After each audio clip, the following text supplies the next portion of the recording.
The Biker's Girl. A Bad Boy Romance. By Michelle Love. Chapter 1. Kitty. It's close to midnight when I make my way up the steps to the Martin farmhouse's pillared wraparound porch. I'm bundled up against the unseasonable cold. The nights have started dipping below freezing already, and it's only November. It worries me, for a lot of reasons.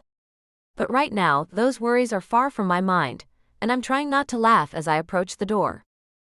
I knock on the door and then glance around, smiling. My neighbor down the road has 6 acres in a long tree-edged strip that runs back up into the hills. She's a military widow from New York City who decided to retire to the countryside, only to discover that we have our own challenges out here.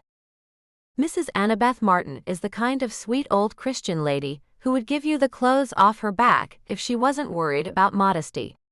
She's easily scandalized, tends to pass judgment on people quickly, and is a strange mix of paranoid and naive. I try to be a good neighbor to her, but I always hide the pot and booze before she comes over. My breath steams past my scarf as I wait for the shuffling footsteps that have started up on the other side of the door. I busy myself by looking around and hoping that I'm wrong about what I suspect I'm going to see when I get inside. The chuckle that sneaks out of me is half ironic. Annabeth called me apologetically about a friendly stray dog she took in tonight, who turned out to be destructive and not at all housebroken. Since I'm the local vet and run a private animal shelter, I'm the only person in 50 miles that she could turn to. So I only grumbled a little on the way over. She has 2 sons who come up from the city on weekends to help look after things, but the land's still looking pretty scruffy. No one has raked the black walnuts off the drive in weeks. The green rinds with their black innards have been torn open by squirrels and left scattered everywhere. The front lawn is adrift with dead leaves. I turn back to the door as the footsteps get closer, and hear the bolt clack as it's thrown. The inner door opens partway, and through the storm door I see a puffy-haired Annabeth in a fluffy pink robe and big gold cross necklace. She beams as she sees me, and hurriedly lets me in. "Come in, dear, come in. He's right in here. Watch your step." She has spread out newspaper on the floor, and I pick my way down the hall as it rustles underfoot. "So where did you find this dog?" She leads me down her hallway into the kitchen, stopping by the closed door. "Well, he's been coming around begging since the late summer. He doesn't have a collar, so I thought maybe I could win him over and see if he wanted to become my new dog. It got so cold tonight that when he cried at the door, I let him come running in to warm up, and he seemed to want to stay. But he's really a handful. He eats a lot, tries to break into the cabinets, jumps up on the table, pees where he pleases, and chews things. It's like he's never lived with a family at all. Not to mention that Mittens is terrified of him. Oh boy. I am now 80% certain about what and who is hanging out in Annabeth's kitchen. Apparently, nobody warned her about one of our neighborhood characters. All right, well, let's take a look at him and see what we're dealing with. The musky smell of something a lot stronger than dog urine hits me as I walk into the kitchen, and I'm careful to watch my step. The culprit, looking fat and very proud of himself, is sitting on the breakfast nook table, panting and grinning. I fold my arms and scowl at him, though I can barely keep from laughing. Annabeth, sweetie?" I say as the beast on the table squints happily and chuffs at me. "That's not a dog." "What do you mean he's not a dog? Isn't he one of those African dogs that don't bark?" She sounds genuinely baffled. "No, I'm sorry. You see, this is Randy. And he's definitely not a Basenji." I eye Randy as he gives me a saucy look, and then starts wagging his tail exactly like a damn dog. No idea where he learned that trick, but it, along with his relative friendliness toward humans, apparently got his paw in the door over here. Well, what is he then? He plays, he doesn't bite us, he loves the food we give him.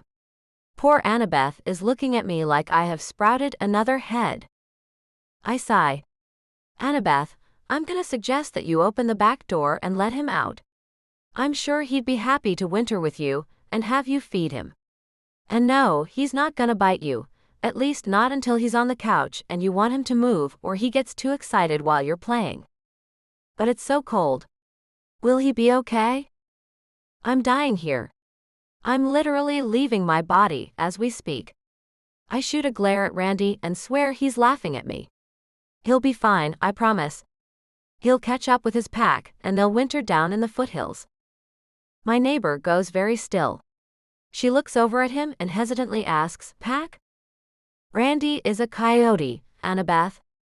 A spoiled, lazy, sneaky little poop of a coyote who has discovered that if he acts like a cute doggy, humans will feed him.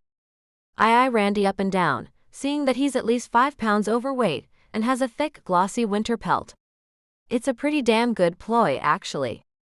Randy just grins at me. A coyote. She stares in amazement. But he's so friendly. Yeah, he is.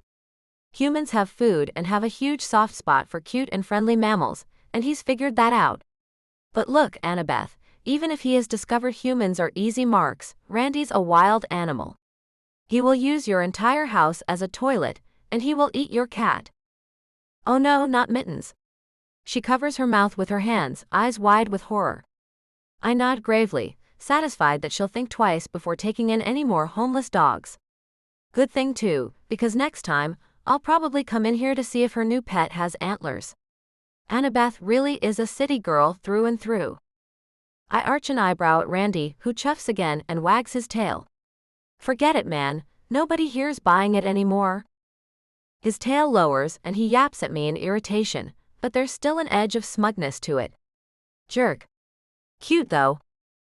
I'm on my way back to my truck a few minutes later, having calmed my embarrassed neighbor and left her with a bottle of enzyme cleaner. Randy is sitting on the hood of my truck when I reach it, panting and grinning at me. Fattening up for winter on the old lady's dime, huh? You big mooch. I can hear the high howls of the other coyotes echoing along the upper slopes. They've caught his scent and are probably wondering where he was all night. I keep clear of biting range as I walk around to the driver's side door. Go on already, go find your pack. They're gonna be pissed you didn't share all your snacks. He sneezes, then jumps off as I open the door. But instead of running off, his ears prick up suddenly, and he looks down the road. I frown and turn on my headlights, just in time to see a feral cat scramble across the road, maybe 30 yards away, with a dead rat in her jaws. Her belly hangs loose enough to flap, she's still nursing. Damn it! Another late litter. Normally, I wouldn't have to worry too much, as local autumn kittens would typically be weaned, and have a fighting chance by the time things started freezing over. Not to mention, I'd normally have 3 more weeks to put together the insulated shelters I distribute around the area for the strays every year. This time though, there's been no such luck. And as I grab my flashlight and start tracking the feral through the woods, I feel my worry growing. I'm the shy type. Most of my friends growing up had 4 legs, and that's still the case now. That's why I got my veterinary degree, why I sunk so much of my inheritance into the private shelter, and why I get pretty upset at the thought of frozen kittens. I take photos as I go, so I can find the cat's nesting spot again once I return with supplies. Finally, I spot the kitty climbing up a dead tree, disappearing into a big hollow about 10 feet up. She's picked a good spot. The trunk's thick enough to insulate and protect her babies. But there are a lot of abandoned and feral cats out here who either won't be as used to the outdoors, or who won't be as lucky in finding a good spot.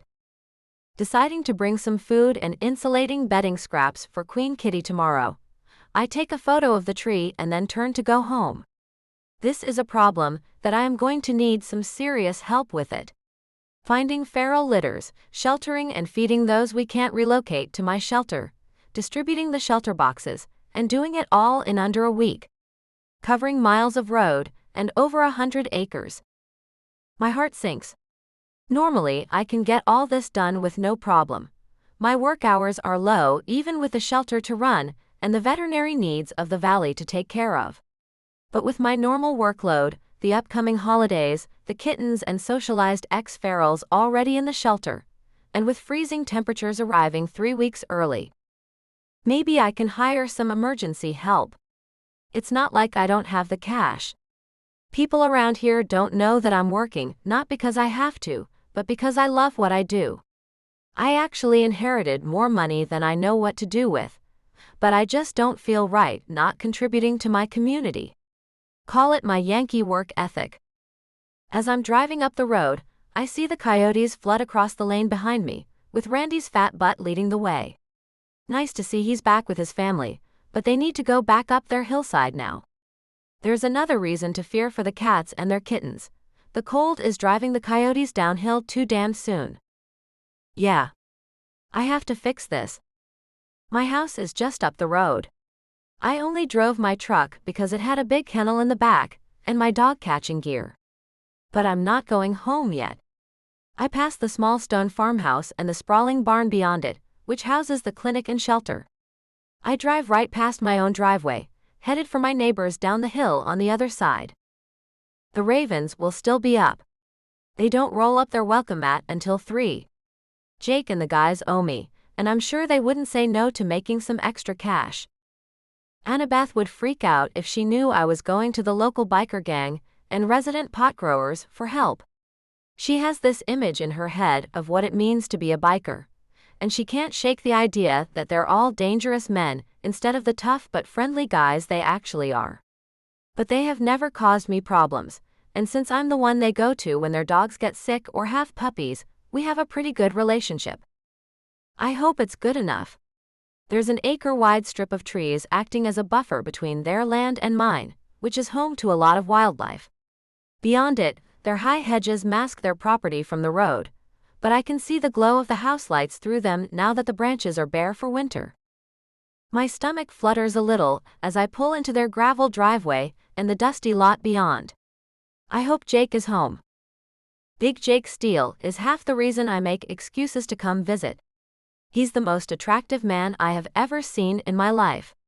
Huge, burly, a wild man in leathers with shaggy black hair and a brutally handsome face with intense green eyes. He has a gravelly voice that turns into a slightly awkward purr when he is trying to be less intimidating, and the way his butt looks in his jeans makes it impossible not to stare. Of course, I've never done a thing about it. But a girl can look, and a girl can dream. I see his huge shape fill the doorway of the house as I park my truck, and my stomach flutters even harder, but I smile even more. Chapter 2. Jake. I'm on the couch polishing off my second beer and third coffee when my right-hand man, Maury, comes in and tells me that Kitty is pulling into the parking lot. A smile breaks over my face, some of my exhaustion lifting off of me like a weight. I'll go meet her. You guys keep feeding the dogs. Dad has been having a rough night tonight. Nightmares. I took care of him until he felt well enough to want privacy, leaving him with 2 of the dogs and his bong. But it wore me out, and I was feeling pretty down right up to the moment I heard Kitty was here. Some of us come back from our time as soldiers with little scars, and some with big ones. Some of them are on the outside for everyone to see, but some, like my dad's, are mostly within. I got my Purple Heart for taking IED shrapnel, and have some scars on my leg and a little limp. My dad never feels safe, and screams himself awake sometimes. The open road, our club, the pot we grow and smoke, the friends we make on the road and off and each other, that's what we have to heal us. It works pretty well, that and Dad's dogs. I throw on my jacket on the way out the door, and look out to see Kitty's truck headlights splashed across my front yard. She cuts them off and gets out, then heads for me, waving. I grin and raise a hand. Evening. Hi there, she calls up, and I try to fight my smile down, but the sight of her warms me. She's small, sweet-faced, and very curvy, with a dynamite rack that even layers of clothing can't hide. She's got fluffy, curly hair the color of honey, eyes nearly the exact same shade, and a smile that's contagious. It's pretty rare for me to meet someone that I want to hang out with all the time, cuddle silly, and unconscious all at the same time. Usually, I just want to do 1 or 2 of the 3 when I meet a lady, but Kitty is special. Too bad that if I proposed the intimacy part, I'd probably scare her off. She's sweet, shy, and tiny. I'm roughly the size of a truck, hung to match and keep company with ex-convicts. I know she knows I would never hurt her, but the logistics alone would take some work to overcome. I hate being stuck just watching and wanting, but the fact that she's an awesome friend eases that frustration a bit. She gets along with everyone, we trade favors all the time, and my dad loves her because she takes care of his dogs for him. Lately, I can't even finish with a woman unless I think about Kitty. She smiles up at me, and it warms me on this cold night, even as I stand in front of her with my jacket open. Hey, do you have a few minutes, or is this a bad time? No worries, sweetheart. Come on up, I've got a beer with your name on it. I step back, holding the door open for her as she bounces up the stairs. Immediately, happy barking starts up in the back of the house, and the whole pack scrambles toward the door at once. They know her and love her. Some women become crazy cat ladies. My dad calls himself a crazy dog guy. We laugh over it. But these rescue dogs, mostly pit bulls we saved from a fighting ring, give Dad a reason to get out of bed when he's having a rough time. I do whatever it takes to help him.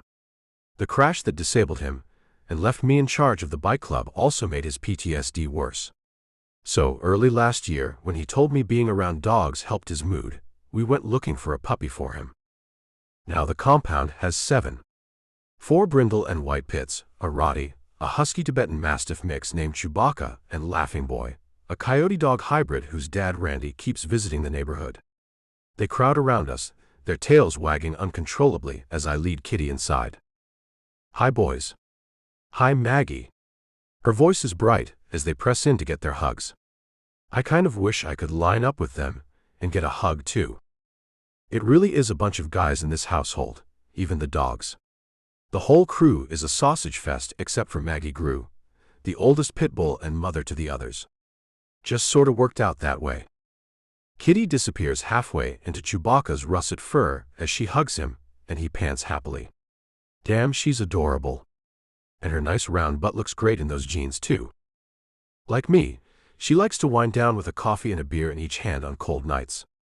I pour her a mug, pull a long neck out of the fridge, and then come back into the living room to find her on one of the big blanket-covered couches that line the room. Chewy has his head in her lap, and she's already got a grooming brush in her hand. So, what can I do for you, sweetheart? I ask as I flop onto the couch Kitty cornered to hers. 2 of the pits, Bo and Maggie, hop onto the couch next to me, and the others settle around our feet. I need your help, you and the guys. You know the cold season has come early. That's big trouble for the local feral cats, and I have to prepare for winter 3 weeks early, and as fast as possible. Her face is serious as she works on the endless task of combing out Chewy's fur. Yeah, I noticed the coyotes are passing through the neighborhood early. The cold's driving all their prey downhill. I frown as I set her drinks on the coffee table in front of her and set the bottle of chocolate syrup within reach. You seen Randy around? She snorts and reaches for the coffee first, setting aside the brush for a bit. She squirts syrup into her mug and stirs it as she talks. Yeah. He's fine. He conned Annabeth into thinking he was a stray dog. She's been feeding him on her porch for weeks, on top of his hunting with his pack. He looks like a sausage in a fur coat now. I let out a bark of laughter, imagining it. That damn coyote is hilarious, but he's also a menace. If he can't eat your pet or livestock, then he tries to eat their food, and when he's done with their food he tries to mate with them.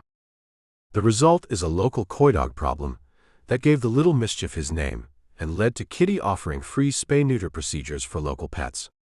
Laffy, who knows the word Randy, keeps pricking up his ears as we talk. He was part of a half-German shepherd litter of 6. Kitty takes an experimental sip of her makeshift mocha, and then a larger swallow.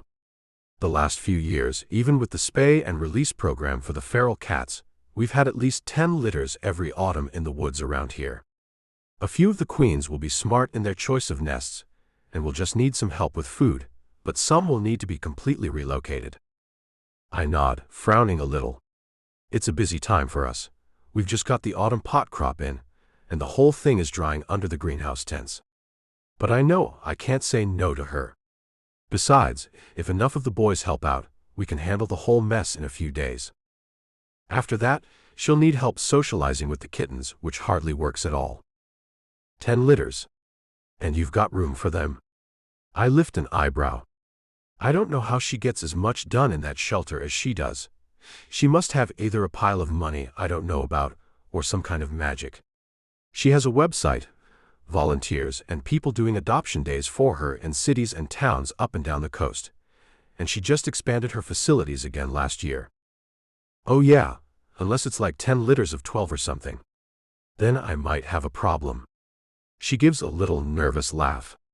Chewy whines at her, desperate to regain her attention, and she goes back to brushing him.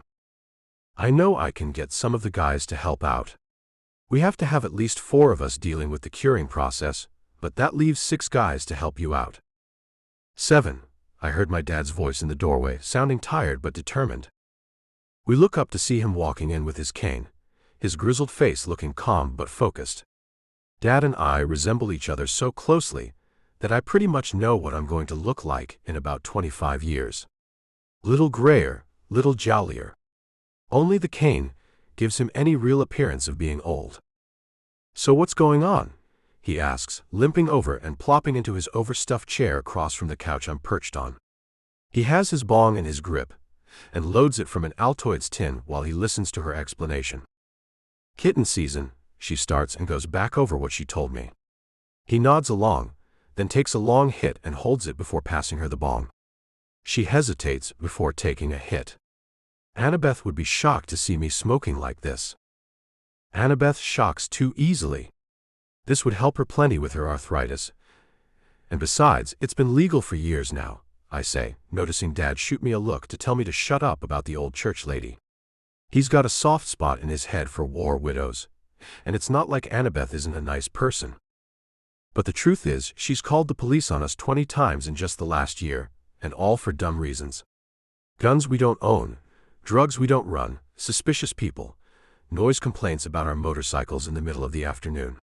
The cops are sick of her, but they can't really explain to their boss why the local, wealthy, innocent war widow keeps calling in a panic if nothing is going on. She does shock too easily, and she prejudges people. But I can manage her. I'll just get permission to search her acres myself. She owes me a favor now. She shoots my dad a placating look, and he nods with a faint smile. Anyway, the point is, you'll have plenty of help, I'm confident and promising. When will you need us? She flashes me that heartwarming smile again, eyes full of relief. Mid-afternoon tomorrow would be great, or the next day if you have trouble pulling things together on time. I nod, and revel in that smile, and in how she's looking at me. It makes a guy a little too hopeful. But I'll manage. I always do. We'll be there tomorrow. No sweat. Now how about you pass me that bong, and we'll make plans. Chapter 3. Kitty. The next day, the weather is a little warmer, but the freeze has already taken its toll. Plants are withering and sagging, their colors going dull as they transform from living things to standing mulch. My heart sinks as I load up my truck with a mix of traps, insulated shelters, bedding scraps, and food. The sight of the mess reminds me again of how little time we have. I know the ecosystem around here pretty well. I'm not a full-fledged naturalist, but since I'm looking for lost and feral animals in the nearby wilderness, I decided to educate myself long ago. That plus experience has taught me that once the cold sets in enough for the plants to wither, the prey animals dig in or migrate. That meant 3 fewer weeks for the feral mothers to fatten for winter and wean their kits to do the same. It also means that the other predators will be hungrier. Coyote packs eat cats, and certainly they eat kittens. A bear stuffing its face for hibernation will be under even more pressure now, and will, if hungry enough, eat the cats, the kittens, and even the coyotes. In late fall and early winter, nature around here truly turns red in tooth and claw. And then everything freezes. I'm just glad that Jake and the guys are going to help me. I need it so badly. And the cats do too, though of course no cat ever would admit they needed some human's help if they could admit anything at all. Once everything is loaded up, I tarp and tie the whole stack against the rain that's threatening, and slip inside to start up the truck and get on the radio that the guys use to communicate. The moment I turn it on, I hear the ravens chattering on their helmet mics. "Hey guys, this is Kitty signing on." "Hey sweetheart," purrs Jake, his voice in my ear, making my toes curl so hard inside my boots that they crack. "So, we're parceling out the 7 plots of land you pointed out, while you search yours and the church ladies." "Watch that kid," Jake's dad grumbles, and I fight back a laugh. He has a crush on Annabeth. I, for one, think they would make a great couple. They're about the same age, he's a vet, and she already knows about living with someone with PTSD. But she's the one who mistakes coyotes for dogs and war vets for criminals. I'm not sure how we can get her past that. It's a cute idea to contemplate, though. But if I'm thinking about improbable acts of Cupid, well, I'd rather start with me and Jake, even if that is a little selfish. He's wonderful, though. I don't care that he and the guys were selling illicit substances well before it was legal, or that they sometimes get into bar brawls. They're good people. He's a good person. And sometimes, when he looks at me, I forget for a little while that I'm shy and have the history of the average nun. Sometimes I wish I'd end my nights crushed under him, feeling things I've never felt before while he groans in my ear. I shake myself out of it after a few dreamy moments. We're parceling them out, yeah, but we'll have to do them 2 at a time. We'll sweep northward along the road from town, all the way up to the winter snow line. The cats won't go up above there, that's bear territory. It gets easier to give out instructions as I go. The words detach from my throat and some of my shyness dissipates. Each team will plot on opposite sides of the road. We'll skip over my land and Annabeth's, and continue up the road on the other side once we get there. If you find cats, you mark the spot and call me there. I'll check it out and figure out how to proceed from there. Ferals don't go far from the road. If they ever lived with humans, then they like to stick by us. If they don't, roadkill and the rats, mice, and squirrels that our gardens attract are usually the cat's main prey. Early in my rescue, I would hike miles away from the road searching, but I never saw any signs of cats. I'd only ever find a lost dog or two, some curious bears, and Randy, who would follow me for miles for treats and attention, even though he'd only get his way sometimes. So now I concentrate on looking closer to civilization. How mean are these cats gonna be? Jake asks, and I sigh, sitting back and thinking about it. It really depends. No queen cat is going to like strangers around her kittens. But if she was dumped out here after she got pregnant, she should be pretty desperate to get indoors and will trust humans more. If she was born out here, she'll be wary at best and fight like the devil to protect her kittens. I'm not kidding. I have scars from desperate queens who only figured out days later, once they and their kittens were well fed, warm, and safe, that I never meant them harm. Let's just say that it's good that all you guys like wearing leather anyway. The guys laugh and make a few rowdy comments. I laugh too. I'm not very good at being a lady, and I don't ever bother around them because that's not what they expect. It's not even what they're comfortable with. I'll just have to dial it back when I talk to Annabeth about searching her land. Raunchiness upsets her. Everything upsets her. I wish that I could find a way to get through to her about how unnecessary that all is, but she lives in a very black and white world. Sometimes I worry that I'll make one single misstep, she'll overreact, and she'll start calling the police to my house as well. But then things like the mishap with Randy will happen, and I'm reminded that she's mostly just a slightly dotty but sweet old woman. While I wait for the first call to come in, I prep another of the cat shelters.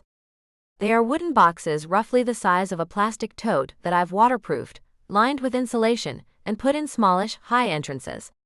The design sheds snow and rain, and is tough enough to discourage predators. It has bolts screwed into it for anchoring the shelter, either on the ground or in the crotch of a well-developed tree. I stuff several handfuls of straw into it for even more insulation. The wooden shelters are popular, and not just with cats. Checking them weekly through to early spring, I found foxes, badgers, owls, a nesting pair of ravens, squirrels, mice, rabbits, and Randy. Twice. 20 minutes into the search, the radio crackles. Think I've got one on the edge of town, Jake mutters. I get on the radio at once. Okay, I'm rolling. How far from the road? Not even a block. It's on the plot where they had the gas station fire. Think she's sheltering in an old oil drum. My face falls as I lock up and start the engine. Those things have no insulation and are full of toxic crap. I'm on my way. I focus on the drive down the hill toward town, which becomes visible once I go around a slight bend. I can see the lot in question, still slightly charred, every bit of bare ground thick with dead weeds. I park near Jake's motorcycle and look around. Jake is sitting back on his heels on one corner of the shattered blacktop near a scorched stack of oil drums. His hair licks at his shoulders like a black flame in the wind, and I have to pause and just stare at him. Beautiful man, I think as I allow myself to look my fill for once on the way over. What have you got? I ask when I'm about 2/3 of the way across the lot. He looks back over his shoulder and puts a gloved finger to his lips in response. I close my mouth and slow down, looking cautiously past him. A fluffy gray tail drifts back and forth near his boot. I peek around his other side and see a thin young, long-haired cat with a loose belly rubbing herself against his hand. Well, I'll be damned. I got close and she just came right over. Indeed, she had, and now she was purring audibly and clinging to his ankle. Someone must have dumped her here. Poor baby. I crouch down with him, and the cat shies away for a few moments before coming over to sniff my outstretched hand. Her friendliness is both lucky and heartbreaking. She trusted humans and looked at what they did. Do you think we can get her to come with us? He asks softly, and I nod. I don't know how she'll handle us trying to do anything to her babies, but we can try. The corners of my jaw hurt as I let the kitty walk around me, sniffing me. She is purring like a motor. In fact, she seems almost frantic to get our attention. Is this normal for strays you pick up? He asks, his low voice full of fascination. She's practically climbing up his pant leg in her quest for warmth and a good petting. Sometimes. Her owner probably dumped her when she turned up pregnant, and she's done the best she could out here ever since. There's a lump in my throat that won't go away as I turn back toward the truck. The cat panics as I straighten and runs up to me, meowing loudly. It's okay, Mama, I'm not going far. But she won't have it. She snags a claw in my pant leg and then jumps down and runs toward the barrels. Now what? I mutter, and Jake joins me in following her. Oh yeah, she's definitely on board with being rescued, Jake drawls as the cat leaps up into one of the barrels, which holds a thin little nest of rags and newspapers.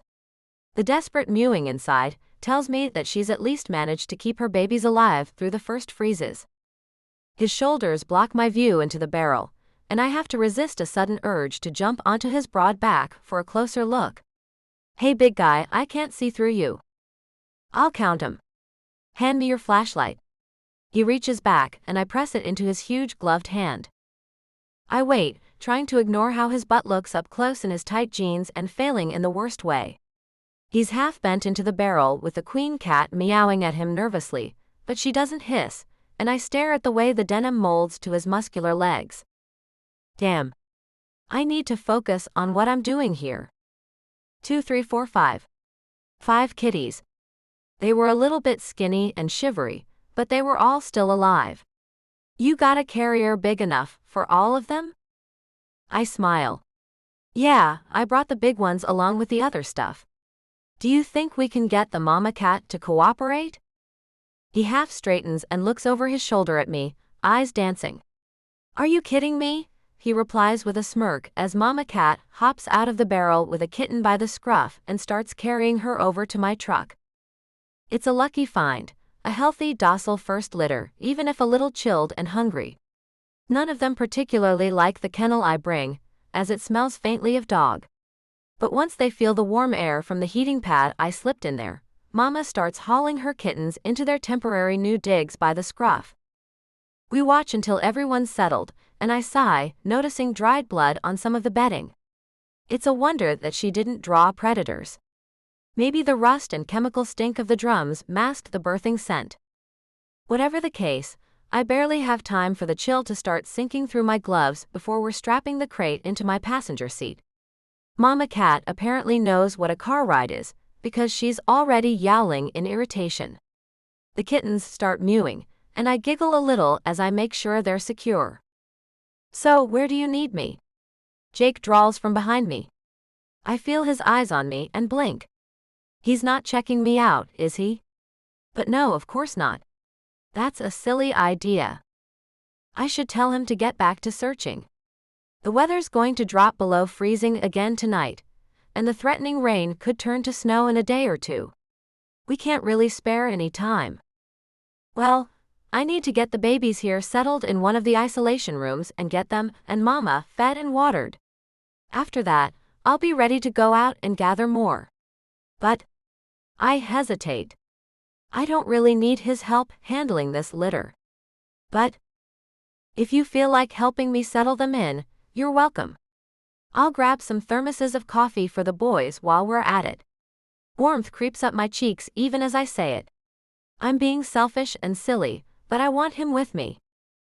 He answers almost too quickly. Sounds good. And a few thermoses of rocket juice sound good too. I fight back the urge to beam at him like an idiot. Yeah. Hopefully, all the relocations go this smoothly. Chapter 4. Jake. Get it off me. Tony yells, spinning in an awkward circle, while a furious cat clings to the back of his jacket and swats at his ear with one paw. He looks a little bloodied. If it wasn't for the look of sheer panic on his face, I would burst out laughing right there. The culprit is a tiny but furious mama cat, pure white, with her teeth sunk into Tony's collar. The burly bearded redhead twirls in place, trying in vain to grab her to pull her off and getting his hand scratched for his trouble. All right, I grump, pulling on the heavy gauntlets Kitty retrieved from her truck and walking over to him. Hold still already. You try holding still while an angry cat's trying to tear your earlobe off, he yelps, 200 pounds of biker defeated by 6 pounds of fuzzy fury. I do my best to ignore my doubled-over dad, who is laughing silently with tears streaming down his face. Poor Tony is humiliated enough, and if I pay too much attention, I'll start laughing too. The other guys are looking at the sky, all except for Kitty, who's just wrangled the last of the kittens into the carrier. They're tiny too, and mewing for their mama, but at least now they're out of that deadfall and safe on top of one of the heating pads. How can anything this little be this fierce? She's one of the smaller breeds, maybe a Singapura mix. The babies are well developed, but they're a bit like her. We have to get all of them inside. She looks up at poor, battered Tony and winces. Do you guys need a hand? No, it's fine, I've got her. I move up behind Tony, who has finally managed to keep still, and grasp the kitty around her midsection, at which point she turns her head and hisses a warning at me as she digs her claws into both of his ears. Ow, he grunts between gritted teeth, and I gingerly pluck them out of his flesh. Come on, Kitty, I start, and then she suddenly turns on me in a blur of claws. Damn. I manage to keep hold of her midsection, as she twists in my grip and starts lashing all 4 sets of claws in a blur of desperation and attitude. Hey. Knock it off, damn it. I yell, holding her at arm's length as she starts furiously chewing on one of the gauntlets. This one's either completely feral or traumatized, Kitty frets, preparing to open the door to the kennel as I walk the little Spitfire toward her. I can actually feel the pressure of her little teeth through the thick leather, though she can't break through and get at my skin. Yeah, you've got that right. I think she's convinced we want to eat her and her kids. I crouch down beside Kitty and quickly thrust the little hellcat inside. She calms down immediately, refusing to stay violent in close quarters with her kittens. I barely manage to pull the gauntlets out before she bolts for the door. Kitty manages to close it before she can get back out. She's really panicked, and she doesn't quite seem to know what to do. I think she's very young. Kitty sounds even more worried now. I grunt in satisfaction and straighten. Think Tony's gonna need the liquid bandage for his ear. I watch a little jealously as Kitty gets Tony to sit down, then cleans the blood off his ear and sprays on the liquid bandage. He winces slightly, but the bleeding stops at once. I take a peek inside the kennel, and the little hellcat hisses at me. But she's lying down now, her handful of tiny kittens snuggled against her, nursing. We made sure that's all of them? It's a small litter. Not sure if any of them were stillborn. It's been at least 5 weeks since the birth. But at least we can save these ones. She shoots me an apologetic look as she packs up her medical gear. No, looks like they haven't even been here very long. She must have moved them. It's getting dark. With a hell of a lot of work, we've rescued 6 litters. 5 queens and their litters, plus 4 orphans, we managed to get the other mamas to accept. 40 cats in all.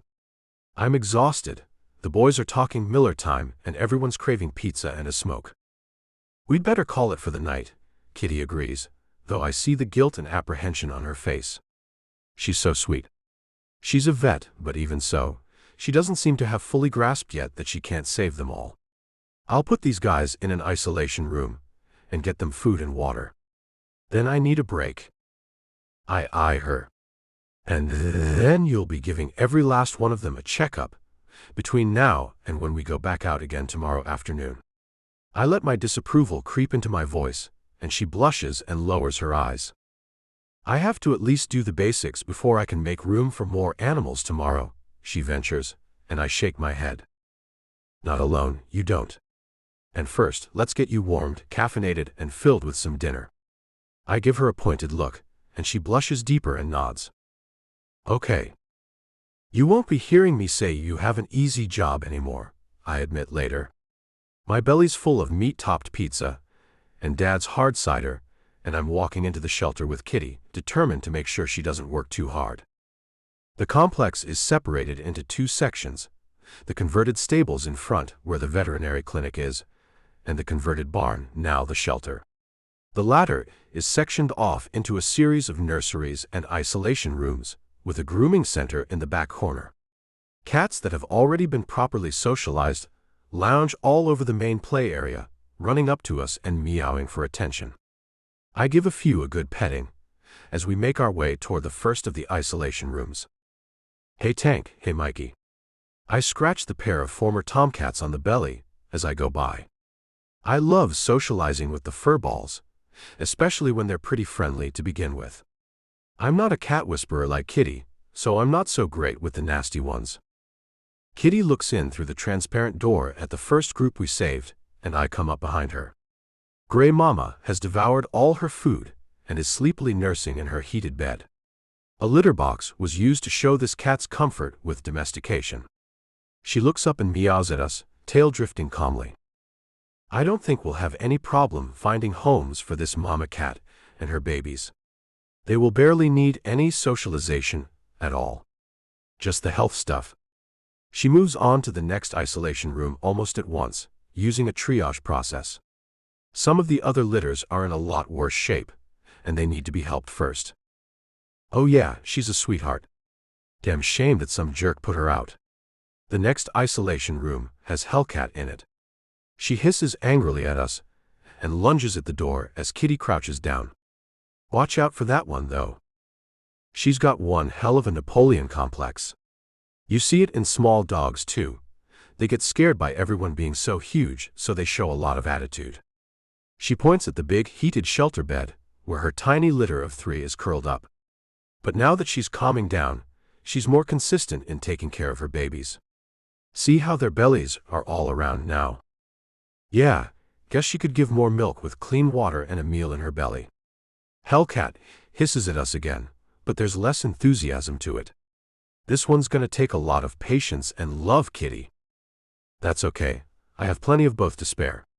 She smiles at the feisty cat, who finally relaxes enough to peer at her before heading over to her empty food trays. She paws at one and lets out a tentative meow. I noticed, I say, fighting the urge to play with her sleek braid. I can't keep the tenderness out of my tone, and after a moment's pause she turns back to look at me. She looks up into my eyes, and for a long, breathless moment, I can't tell whether she wants me to kiss her. I stare at her and finally manage, "Can I ask you a personal question?" She murmurs, leaning against the door to face me fully. Sure, what is it? Her cheeks are so pink. It's ridiculously adorable. How come you don't have guys breaking down your door to go out with you? I've actually wondered that for years. I can't stop smiling now. I may be making the world's stupidest mistake, but I'm happy about it. She's silent for an alarmingly long time. Then she murmurs, oh, as if surprised by my question. Well, they just don't. Her smile trembles, and I see pain in the backs of her eyes and want to snuff it out at once. I scratch my neck awkwardly as I straighten up. I hit a nerve. I'm sorry. It's okay. It's just that I'm shy, busy all the time, and not conventional looking.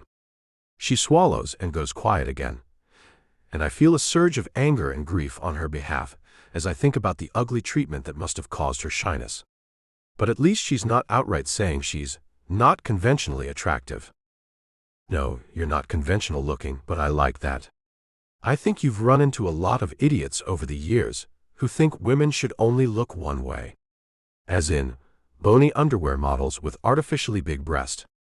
I'm amazed by how many guys get fantasy and reality so mixed up. But their stupidity is my gain in this case, if I'm very lucky. Yeah, she replies in a small voice, but now the note of despair is gone, and she's looking up at me with her big, beautiful eyes. Well, for the record, you're beautiful, all right. No joke. I don't want to hide my feelings anymore, even if I'm overstepping things. Hell, I don't think I can. Thank you, she murmurs, and her expression's a little bit baffled. I can't help but crack a grin. It's not charity. It's the truth. I just never said a damn thing because I didn't want to scare you off. We're standing so damn close. I want to pull her into my arms. She looks up at me and then moves forward slightly, heat in her eyes. You don't have to worry about that, she says in that soft, warm voice. Your buddy Annabeth doesn't like me too much, I murmur, wondering how much influence her neighbor actually has on Kitty's opinions. It doesn't seem to be much, but Annabeth's scared of who she thinks you are. She's built up some mythology about you and the guys in her head, and it's filled with stereotypes. But I'm not her. I actually know you. She reaches out, just the tiniest gesture, her eyes shy, her fingertips brushing down the open zip of my jacket. You're the first guy they first thought to go to for help. That should probably tell you something. That gets me right in the heart, and I move up against her, taking her in my arms. It does, I murmur. Chapter 5. Kitty.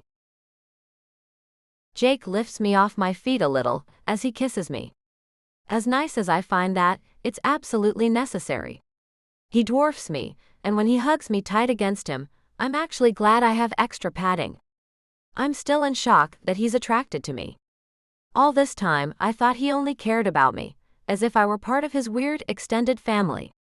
But then his mouth comes down on mine, and I can't think of anything at all outside of the feeling of his lips on mine. He's so warm.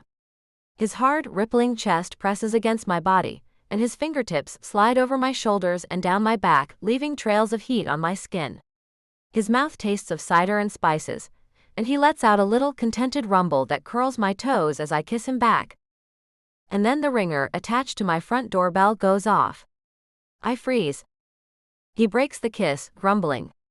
You have to be kidding me. I sigh, blushing down to my toes as if I'm 14 and my mom just caught me smooching the neighborhood bad boy. But then again, it's been a while since I've had a proper kiss, and no kiss I've ever received has been as proper as the one I just got. I'd rather go back in for seconds, but whoever's out front is leaning on the doorbell now like it's some kind of emergency. We both look over at the flashing signal light that accompanies it, and I shake my head. I had better go see who it is. Damn it, he grumbles, good-naturedly given the circumstances. I can completely sympathize. Yeah, I grumble back as I head back out the door toward the house. The doorbell keeps buzzing and buzzing, and I bite back the urge to yell at whoever it is. Of all the damn times for some idiot to interrupt me, I growl under my breath as I stomp around the corner of the house.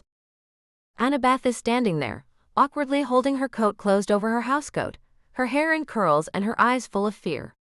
My anger fades away immediately as I catch the panic in her face, and I hurry over.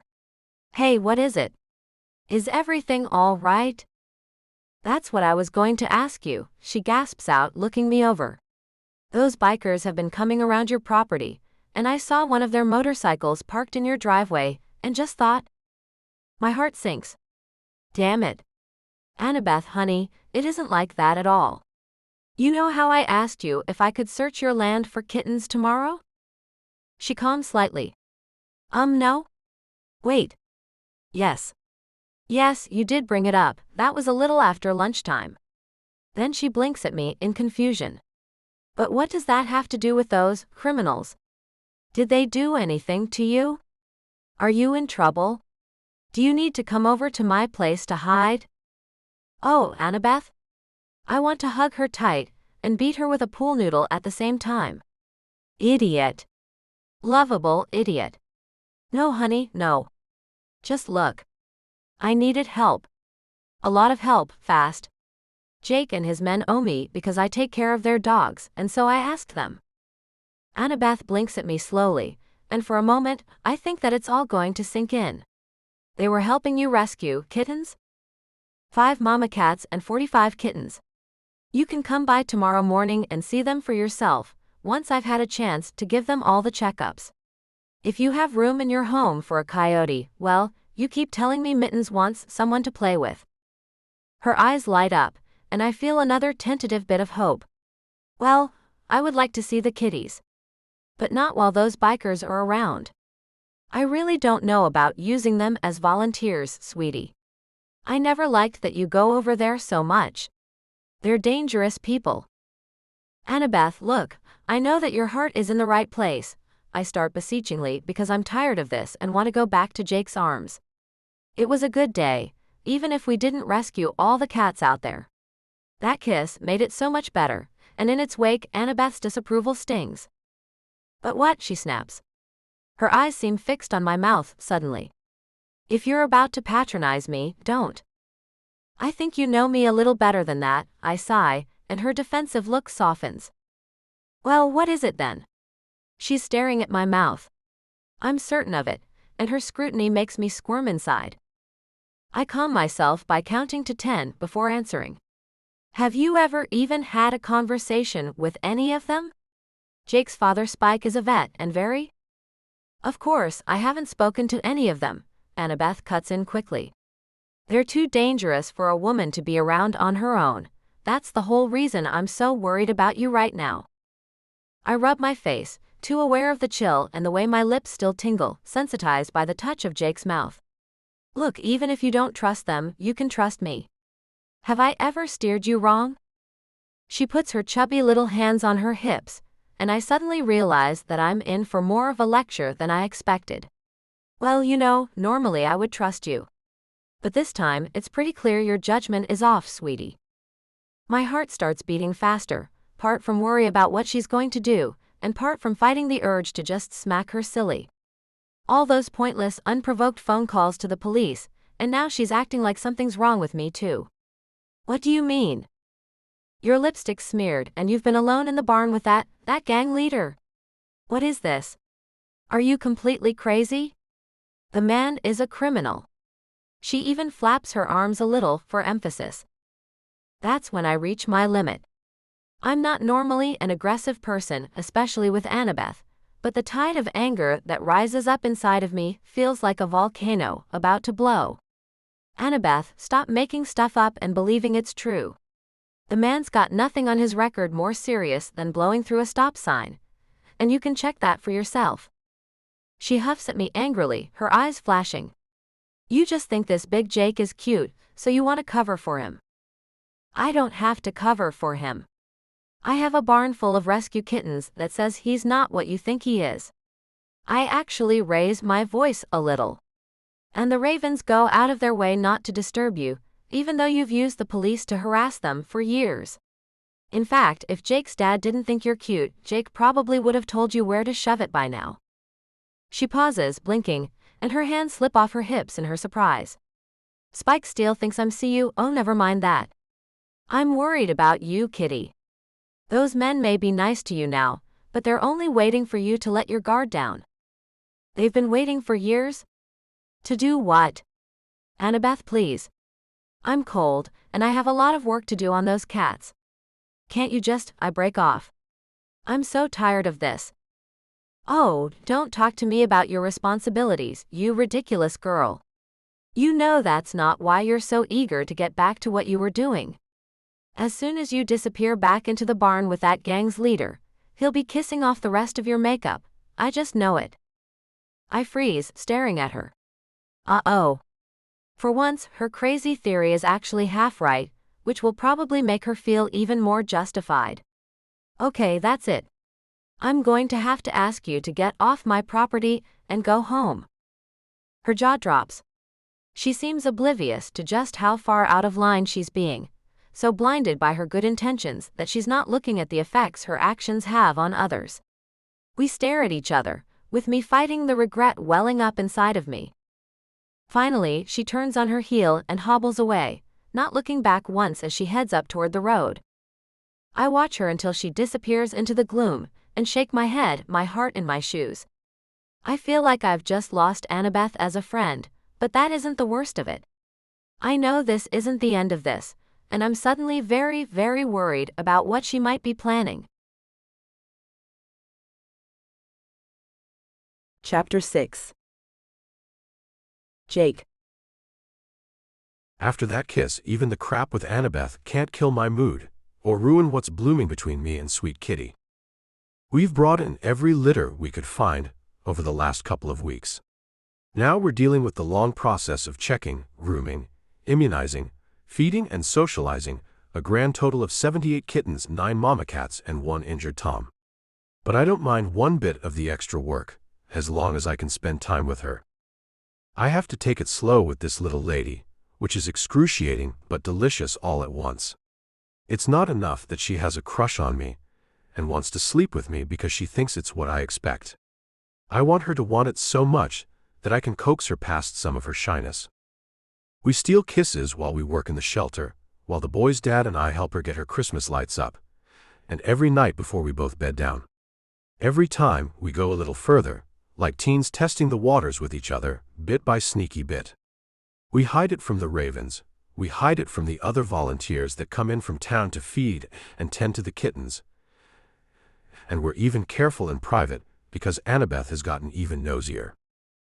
It's hard to ignore someone who camps out across the road from your house and watches your comings and goings with a pair of binoculars and a video recorder, especially when she keeps sneaking onto our land and setting the dogs off barking. It would actually be funny and cute if it wasn't awkward as hell, leaving Kitty and I feeling even more like we had to sneak around. In a way, though, the sneaking around makes things even more amazing. It's forced us to draw things out, making us limit the things we can do with one another, as if we're teenagers sneaking around behind our parents' backs. Having her will definitely be worth the wait. Meanwhile, I've got a wannabe spy in pink chenille and purple wellies sneaking around my bushes. She's back again. Dad's eyes are dancing. He's the only one of us who is happy about this development. In fact, his mood has picked up a lot since she started coming around and giving him an excuse to confront her. Outside, by one of the windows, I hear a rustle and a yelp as our visitor trips into a hedge. I grumble and set down my beer. I'm getting the hose. 3 of the guys start snickering, and Dad laughs and levers himself out of his chair. No, don't you go doing something we'll feel guilty about in the morning. I'll go talk to her. If it's a date she wants, why can't she just get your damn phone number and stay out of our bushes? I'm still grumbling, but it's more good-natured. Across from me, Lars, a new pledge with an agricultural science degree, is turning red and choking into his hand, blonde hair flopping across his face. I'll see if I can convince her. My dad pulls his fleece-lined jacket on and zips it before going outside. He's humming and tugging on his gloves as he closes the door. I shake my head and stop fighting my grin. This crap is annoying, and we're going to have to find a way around it. But right now, Dad's happy, something that hasn't happened often enough lately. He's also providing Annabeth with the perfect distraction as I grab my own jacket and slip out the back. It's a week before Christmas now, and the weather's gone from crisp to ball-shrinkingly cold at night. A thin crust of snow covers everything, reflecting the moonlight with a pale bluish glow. Everyone's got their lights up, as much for road safety in this dark stretch of mountain road as its ability to pierce the gloom and because it looks pretty. Even our big front hedges are covered in twinkling, multicolored lights, which look like thousands of psychedelic fireflies. Since we started doing that 2 years ago, the drunken holiday drivers who take a wrong turn through our hedge have gone from a few a year to none. The lights are still on over at the shelter, meaning that my sweet little lady is still hard at work. That's a big surprise there. I head to the shelter door, wondering where the heck Kitty gets her energy from. She claims she takes a lot of naps scattered throughout the day, and it leaves me wondering if I should try that myself. But I still catch her yawning as I walk inside. She's crouching at the open door of one of the isolation rooms, holding her fingers out for Hellcat. That angry little kitty, along with her babies, is discovering the joys of being warm, clean, free of fleas, and well-fed. Kitty yawns into her fist, eyes squinting closed, and the white ball of razors, fluff, and attitude spies me and comes bounding over. I don't know how it is that over the last few weeks, Hellcat decided I was hers. Maybe it was because of all the time I spent here, or because I let her kids climb on me, or maybe because I don't put up with her shit. But I crouch down, and with a few scrambles and leaps, she's perched on my shoulder, kneading the leather and purring up a storm. Hey Hellcat. I give her a good scratch. Now that the fleas and filth are gone, and she's had weeks of good meals, she's gone from ratty as old couch stuffing to a fluffy white fairy kitty, who could still destroy a person if she wanted to. I look up at Kitty, and give her a smile. Hey Angel Cat. Hey Jake. She always looks a little flushed and bright-eyed when I'm around her these days, as if she can't quite believe the direction things have gone in between us. She's so overwhelmed by everything, every kiss, every touch, that I've slowly come to realize that before me she was totally untouched. Yet another reason for me to take it easy and slow, and to savor every moment with her. First times only come around once, and I really want to take care of her. So even though her kiss hello has me wanting to press her back against a wall and leave her riding my thigh, I just tease her braid a little before letting her go. So what's the latest? I stifle a yawn. The damn things really are contagious. Well, I have homes for 39 of the kittens and 2 of the mama cats. We're breaking up the families as little as possible, but they all have to get the rest of their immunizations and get sterilized before we send them out. I'm hoping to get the first round of kittens to their new homes by the 23rd. That's 9 going home. She steals another kiss, and her wonderfully soft, curvy body brushes against mine as she moves past me to collect Hellcat's kittens. These guys have gained an average of 7 ounces, which is a little behind the curve. She reaches over to pet Hellcat, who purrs and leans into her hand. Her 3 babies came to us the size of hamsters, and we're doing our best to help them gain weight. So far, so good. Any of them turn up with any real health problems?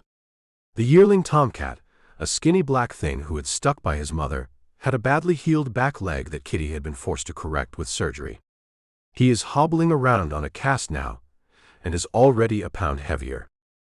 This is the worst problem I know about, but you never really know for sure until you have the test results back. Labs are notoriously bad at sending reports back on time in rural areas, especially during the holidays, or so Kitty tells me. Well, besides the fleas and a late-season tick or 2, and the 1 litter passing around some low-grade sniffles, we're okay. Some of them have scars, some needed their claws trimmed, and some still need their teeth cleaned, including Hellcat. She rolls her eyes as Hellcat's kittens climb onto her shoulders, claws digging into her green and red Christmas sweater. I laugh. That's gonna be an adventure. How do you plan to manage it? Maybe I'll get the kittens used to it too, so she'll see them go through it and come out all right. She may attack my legs again while I'm doing their teeth, but I'll wear my over-the-knee boots. You should wear those anyway, they're sensual, I say in a teasing voice. She laughs and ducks her head. I catch her chin with 2 fingers very gently, and coax her head up. I'm not kidding, I purr at her, and watch her eyes dilate as her knees get just a bit wobbly. She's like a love-struck teen. It's adorable. I smile down at her and am ready to lean in for another kiss when suddenly the lights go out. The darkness that drops down over my vision is so profound that for a second I think I've gone blind, but then I realize what has happened. The distant, heavy clunk that accompanies our plunge into total darkness tells me that this is more than a blown fuse. So do the faint curses I hear outside and down the hill at our place. Shit, Kitty growls as we both pull flashlights off our belts. A moment later, the emergency lights kick on, sending a faint amber glow over everything. Blackout. Great. It's another part of winter that has come far too early. The regular, usually short failures of our power grid.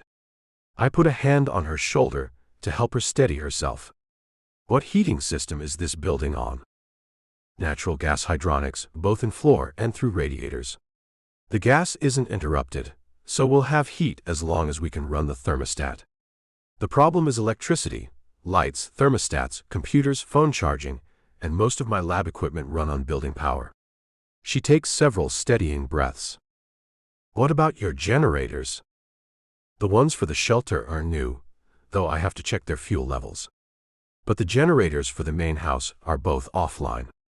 I didn't have time to get them fixed before this early winter bullshit happened.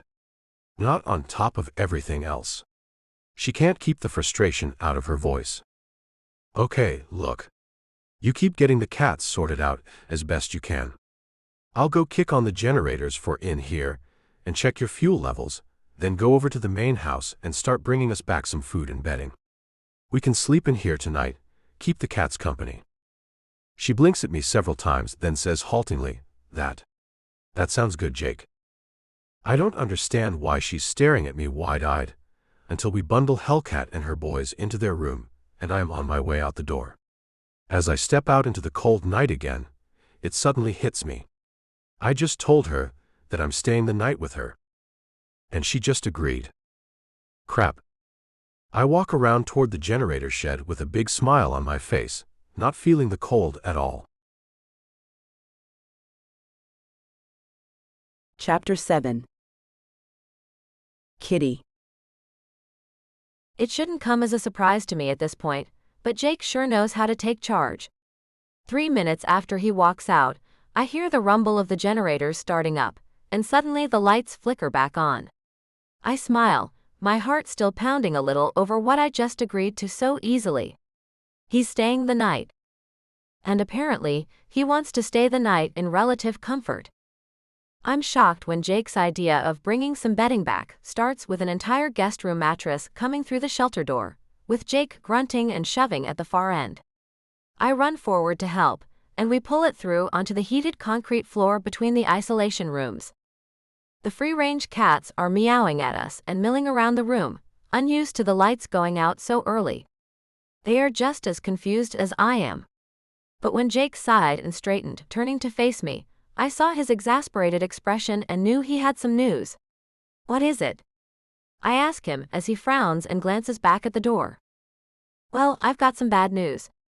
The temperature's dropping fast as hell, and as it turns out, we had a transformer go out between here and town. That means it will be at least until morning, before anyone can get out here. Maybe another half day after that to get the new transformer in, fix any problems the failure caused, and move on.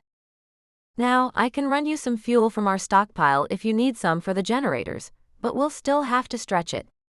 Make sure that it gets used for heating, cooking, vet equipment, and stuff like that. He snorts, seeing the half a dozen cats that have already hopped onto the mattress and flopped down. You make it sound like it might be days. I couldn't keep the worry out of my voice. The heat was functioning, but the thermostat was not, and neither were the heater's electronic components. Not without power. Well, they don't like the bad publicity of making local people go without power on the holidays, but that doesn't mean they won't let a small number of us slide, because they're short-handed for the same damn reason. He looks at me, his face full of concern. You're worried about running out of generator fuel and not being able to fire the heater. My heart sinks. Growing up, I was so sickly that I stayed home a ton, and my cats were often my only real company. I got attached. Now, thinking of all these kittens we've rescued who are now at risk of freezing all over again, I start to shake. Oh crap. Hey, don't do that. Don't freak out. Jake steps forward and pulls me against his massive chest, the scent of leather, sweat, and a hint of pot mixing in my nostrils as I cling to him. It'll be okay. I let out a small sob of frustration and anxiety, and buried my face against him. The early winter, Annabeth, getting all the cats ready for adoption, trying to find them homes, it has all taken its toll. Now the blackout has added to that, and even though Jake is here with me, I'm at the end of my rope. But as he holds me, his heat starts sinking into me, and my body relaxes a little. His arms settle around me, and he strokes his hand over the back of my head, until I relax even more and the tears stop pushing at the backs of my eyes. There you go, he murmurs, as a set of sharp claws starts making their way up my leg, over my hip, and up my side. I blink and look down into a pair of wide blue-green eyes. The Siamese kitten lets out a giant meow, and Jake starts laughing silently, shaking against me. It'll be fine, he purrs in my ear as he plucks the kitten from my clothes and sets it on his shoulder. I promise. We keep working, using as few lights and electrical equipment as we can. Now and again, I hear the heater kicking back on as it fights the chill seeping through the building's brick walls and thick insulation. When I get overwhelmed, which keeps happening because I'm so tired and stressed, he's right there for me. Eventually, I recover enough that I can start looking forward to this whole staying over thing again. I could be reading this wrong. He could just want to keep me safe in the middle of this whole mess. There are some real creeps living close enough that you never know who might try to take advantage of something like this. Now and again, one of them decides to slip up into the hills during a storm or blackout to see who might be naive enough to leave their doors unlocked. Jake could just be acting chivalrous. Well, damn. I am suddenly blushing from my collarbones up and trying not to giggle. What is it? He rumbles curiously. He let me go because more cats were yelling for food, and we moved to remedy the situation by filling bowls and topping off the water fountains. As we work, I'm still struggling not to giggle. Come on, what? Well, sweetie, I just figured out that you're packing the Washington Monument. Give me a second, I'll be fine. It's nothing, I'm just trying to see the funny side of all this. That's probably a good thing, he chuckles as he tears open another bag of cat food. The chorus of meows is so ridiculous that I wish I could spare a bit of power to record it. Good thing cats don't care if it's dark. I bet the dogs are panicking. They'll just need to know where everyone is. Especially Chewy.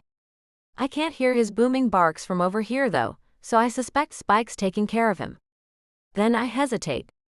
I should go check on Annabeth. Crap. He grumbles but then lets out a sigh. You're right, she's up there alone. He turns and looks my way. I guess you don't want me coming with you? She'll freak out. I don't like being out there alone in the dark, but if I have any more drama tonight, I'll just be done. I frown. I don't want to take 1 second away from Jake and my work to deal with Annabeth. The lady has managed to alienate me a hell of a lot these past couple of weeks, no matter how good her intentions are. Duty calls though.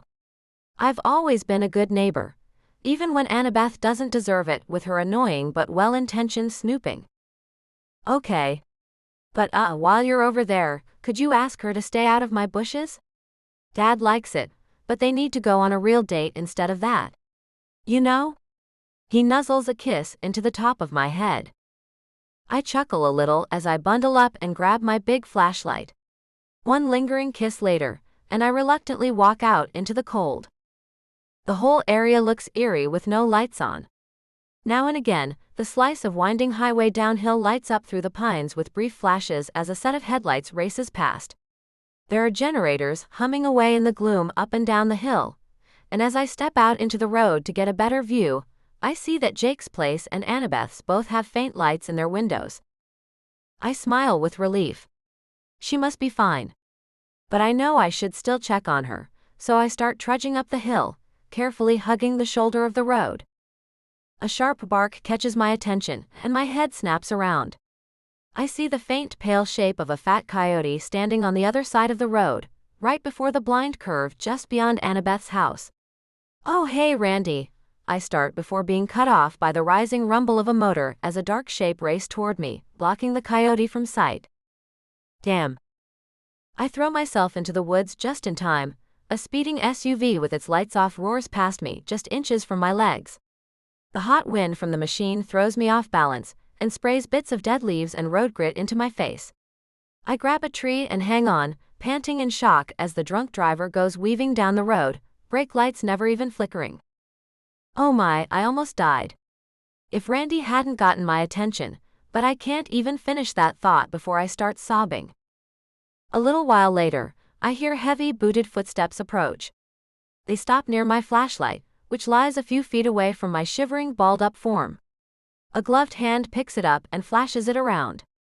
I squint as the light falls over me.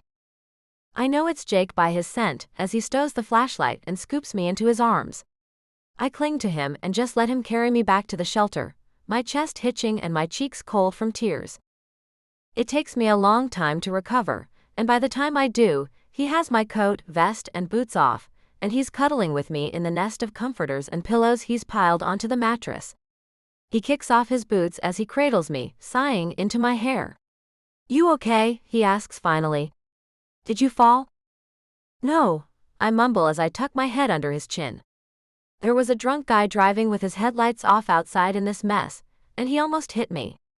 I leave out the bit about Randy, because that part is a little too weird for me, and I'm not calm or stoned enough to tell it yet. "Geez," he mumbles, horrified. "Any idea what the car looked like?"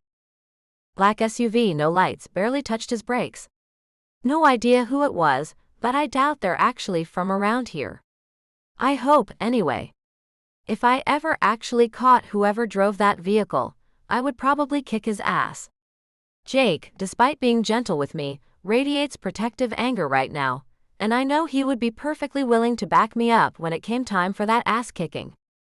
And that could land both of us in jail, so not a good idea at all.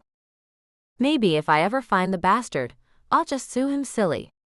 I can certainly afford a good lawyer now.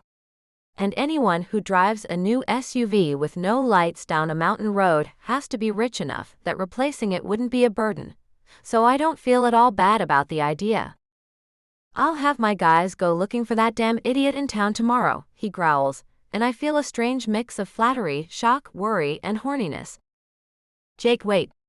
If we do anything about this guy, I want to find out his name and address so I can serve him with a lawsuit." It's such a city girl thing to say, that I'm a little shocked as the words come out of my mouth. He blinks down at me and then nods. "I can understand that. But if you want to sue, you'll have to file a police report. It'll be asked about, especially since you almost got seriously hurt."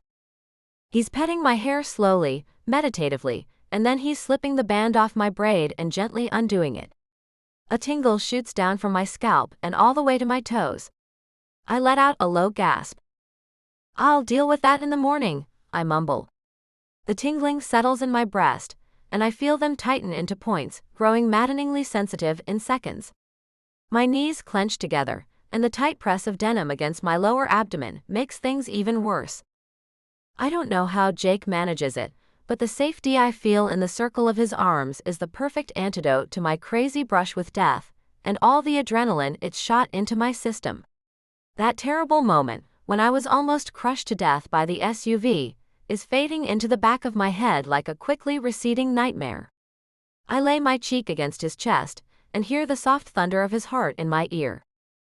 It's time, say something inside of me, and apprehension mixes with anticipation, tightening my guts and leaving my heart pounding. My cheeks are so flushed that my tears dry quickly, leaving my skin tight in their absence. We kiss for a long time while he runs his hands through my loosened hair, and my fingertips explore his chest and shoulders through his shirt. The territory is growing more familiar, but exploring the planes and curves of his muscled body never gets old. Part of me keeps threatening to seize up from self-consciousness, even though he always tells me that I'm beautiful, and I know he'll never hurt me. Logic doesn't help against this feeling, not really. I can only power through it. and the soft, almost lazy kisses and caresses he lays on me as I curl up in his lap give me the fuel to do just that. He breathes hard as his lips run over my jawline. Impatient, I strip off my sweater and toss it aside. His hands start to caress me through the thin silk of my turtleneck, leaving behind a trail of goosebumps on my skin that only hunger for more contact. My body has been starved for contact for years, even when I wasn't alone. Years of slobbery kisses, and dates that ended quickly on discovering that the guy in question was just hoping the big girl would be desperate enough to be easy. Years of not being intimate with someone just because the right guy wasn't around. Now here he is. Am I ready for this? I had better be. The roller coaster is ticking up the first slope, and the ride is about to begin. We're both starting to get impatient now, breaths shivering and hands fumbling to help each other undress. He peels off his shirt and undershirt, throwing them aside, and I lean forward to kiss and nuzzle his chest as I run my palms up and down his rippled, lightly furred belly. He hisses through his teeth with pleasure, his thick fingers sliding through my hair and up and down my back. I can feel his heartbeat pick up as I raise my arms and let him pull the turtleneck off over my head. The warm press of his skin on mine, as he takes me in his arms and we lie down sideways on the makeshift bed, makes me stretch up against him, pressing closer, wanting to feel more of him. I feel brazen. When his huge body covers mine, there's no room for self-consciousness. We both freeze for a moment before Jake chuckles. Crap, he mutters in my ear, and I giggle in spite of myself. Then he kisses me again, managing to be rough and tender all at once, his lips distracting me from the cat-related awkwardness. I have never felt like this before. Gosh baby, he purrs. Those are definitely worth the wait. His kisses me and the soft scratch of his stubble feel so good, and then he closes his mouth and everything seems to blur around me. After a while, he drags his head up and loosens his grip on me. My flesh aches a little where his hands rest. He seems a little ashamed of that, asking at once, "You okay?" It takes me a few dizzy moments before I can form words. I smile up at him while I do my best. I'm more than okay. By a lot. A tired grin flashes across his face as he lays his head on my shoulder. Good. Me too. Chapter 8. Jake. The road crew from the power company manages to get the power back on at mid-afternoon the next day. Kitty and I look after the cats and each other until then and spend the rest of our time in bed. I can't remember the last time it felt this good to have a woman under me, beside me, lying over me. It takes actual time and effort to make myself roll off her and pull her against me instead of drowsing off again right there on top of her. She's sleeping peacefully when the lights come back on. I squint up into the sudden brightness and sigh, reluctantly sitting up. The generators need to be turned off, and everything needs to be checked, and she's been working too hard. I won't disturb her. My skin actually tingles as I pull on my jeans. I haven't gotten laid this thoroughly in years. It's enough to make even me a little wobbly. And it definitely puts me in a good mood, even as I plod around in the cold without my coffee or wake and bake. I hope everything's all right down at our place, but I'll have to check after I take care of things up here. The guys will have things covered at the clubhouse. But I do take a look down the road, after turning off the generators and restoring the main power to the heating system. My eyebrows rise as I catch sight of activity down the road. Well, that explains why the power's out. There's a repair crew working a quarter-mile down from the clubhouse, currently hauling a mangled truck, and the chunks of the power pole shattered up the slope with winches. There's a coroner's truck just beyond that is closing up to leave. The transformer didn't blow. It's lying on its side at the edge of the road with traffic cones in a ring around it. I can only imagine how fast that truck was going when it hit the pole, or how drunk the driver was. It chills my blood to see. I know he or she has to be the one in the body bag I glimpsed. It must have taken them the whole morning to pry the body out of that wreck. Worse, there's a second vehicle upended against a tree just a little down from there, a black SUV. My mind does the math, and I realize that it has to be the person who almost hit my kitty last night. I can't feel too bad about that. I'm just glad they have the new pole up and the new transformer connected. I do hope they get the wreckage dragged away before Kitty's up and around outside. She doesn't need to see this mess. One thing annoys me as I turn to go back inside. Annabeth's pink dressing gown and purple coat and the gleam of her camera are once again planted right on the edge of my property recording. At least this time, she's pointing her camera toward the cleanup.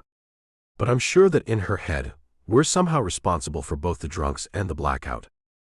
Shaking my head, I plod back toward the shelter and a pile of work, and my sleeping sweetheart, whom I would pounce on for another round if it wasn't time to deal with the cats. Duty calls. But there will be plenty of time for more intimacy afterward. I'm really looking forward to that. 2 days to Christmas, and everything's as ready as it's going to be for those 9 cats to get to their new homes. Kitty has made sure that people know where they were found, telling everyone that the local gang of tough guys actually helped rescue these furballs. She says that it's just as important for the locals to know we're good people as it is to know that we're badass, and she's right.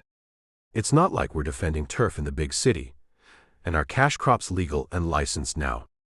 If Annabeth could see us now, I think proudly, as I watch Chewy patiently endure a fluffy black kitten clambering over his face. People are never just one thing. Kitty herself can be tough as hell when she needs to be, and I can be a pretty cushy teddy bear when I'm with the right people. I don't mind anymore if it gets out. I'm not 20, and the people I need to respect me already do. Besides, if we ever have kids, I don't want them to be afraid of me, right? I pause, blinking over at Kitty as she stuffs the last of the stockings. I just thought about having kids with her. Whoa. Crap. It's a question for the future, though, not for now. I know that. And after waiting years to say something, and a month to be with her, I can be patient. We're not expecting it, but come 3 in the afternoon, when our adopters are supposed to arrive, we find ourselves with a line running all the way from the shelter to the back of the parking lot. Lots of kids, lots of families. It almost looks like an entire neighborhood has come down for kitten therapy. My family was in town, explains Aaron Chu, who's from in town, on his way through the door. They heard we were surprising my wife with a cat and 2 of her babies, and they wanted to see the other kittens. He looks a little surprised to see a big biker at the door, and cranes his head around to try and look past me into the shelter. Is this the right place? Suddenly, the tiny black-haired cherub holding hands with him giggles and points at me. I hear the tiny picking sound of my clothes being used as a ladder, and then a small purring weight settles on my shoulder. The guy relaxes considerably, and some of the other kids laugh. Yeah, I'd say you're in the right place, I say a little sheepishly as Hellcat plants herself on me and headbutts my ear. I step aside. Come on in. Where did they all come from? Kitty breathes as the main room of the shelter fills up with folks from town and out of town. We were proactive and shut the cats in the various isolation and interaction rooms so that none of them could sneak out while people were going in and out. But neither of us expected this kind of crowd. Looks like everybody's got their family in town for the holidays, I reply in a slightly baffled voice. So far, 2 families have left with their kitties while everyone else is hanging out, drinking hot drinks, chatting, and playing with the cats and kittens. It's nice, especially since 4 of them have already signed up to adopt kitten pairs when they're ready to be rehomed, and 2 more are interested in adults. Whatever is going on, I'm grateful for it, and from the look on her face, so is Kitty. But it's quickly getting a little exhausting after everything that has happened. Not to mention all the wild things we've been doing in the last day and a half. The crowd has finally trickled out. The kittens have gone home. 2 volunteers have signed up to help at the shelter, and there's a small stack of adoption applications sitting on the counter by the time the sun sets. The guys and my dad are hanging out, eagerly waiting for pizza. Kitty's brewing the coffee, and I'm digging 2 long necks out of the mini fridge when we hear a hard, authoritative knock on the door. I can't help but stiffen, as do some of the guys. That's a knock from a cop. Anyone who has ever had friends on the wrong side of the law knows it well. Kitty looks up in alarm, and I move to get the door, but she shakes her head. I'll get it, she says firmly. It's probably a good idea. I look like trouble to the average cop, even though the locals know that Annabeth is full of crap. Kitty practically has "Cuddle Me" tattooed on her forehead. People tend to trust her at once.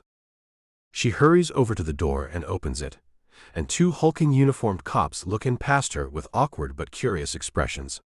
No hostility. Maybe a little confusion. That's an expression I've gotten used to from these guys, and I relax. "Hi, Kitty," says Sergeant Evans, the Gold Shield, who usually gets pulled into looking into Annabeth's complaints and smooths things over. His wife is one of Kitty's volunteers. He's a chubby, good-looking black guy, a few years older than me, and he gives us an apologetic look. "We, had a series of call-ins about you having a lot of people over." Kitty gets it too. Annabeth. Evans's partner Thompson is a big blonde, almost as big as me, with a mustache that a cowboy would be proud of and a solemn manner. 15 times, ma'am. Okay, well, come on in out of the cold and we'll sort this out. There's a faint rustle among my guys, but her calm manner, my own, and the cop's apologies do a lot to ease everyone's minds. Kitty lets them in and putters around getting them coffee, pausing to ask, "So what is she worried that I'm doing over here?" She noticed a line out your door this afternoon, and the entire motorcycle club parked over here, and became convinced that you were selling contraband.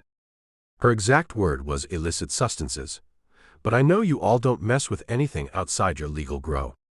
That was the deal when we backed the Ravens setting up over here. Evans takes his mug of coffee with a nod and a smile. Thanks. Anyway, we promised we would check it out and make sure nothing illegal was happening. Thompson's head turns as he hears a lot of mewing. I'm detecting suspicious activity in these visitation rooms, EV. I'm gonna go check it out. My dad starts coughing into his fist, and a couple of the guys fight smirks as the big blonde cop goes up to the first room's transparent door and peers in, and then immediately crouches down. His solemn expression doesn't waver. Evans fights a smile and coughs once. Hey. Anyway, what was actually going on this afternoon? Kitty smiles, and the whole story comes tumbling out her adorable mouth. The early spring, her asking the Ravens to help rescue a bunch of autumn litters and their families, Annabeth being more confused than usual, and trying to adopt a sneaky coyote. There was more coughing and her rumphing and teary eyes at that, even from the cops.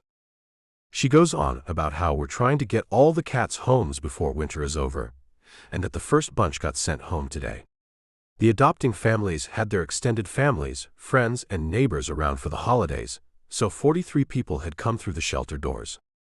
She leaves out the crash, the blackout, and us falling for each other. After explaining everything else, she says simply, "Look, I think I know how to settle Annabeth's mind. Can you get her to come in here and be a witness to your investigation?" She looks at Evans. Thompson is halfway into a kitten room and being attacked by snuggling balls of fur, and he looks thoughtful. "Yeah, I think I can arrange that. Just," he looks back at his partner, and his belly shakes a bit with amusement. "Give me 5 minutes."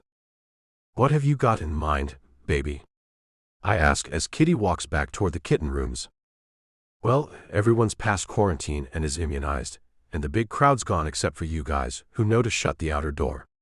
She starts opening all the doors. Kittens and cats come spilling out into the main room, meowing and looking around, a few going hopefully for the food bowls.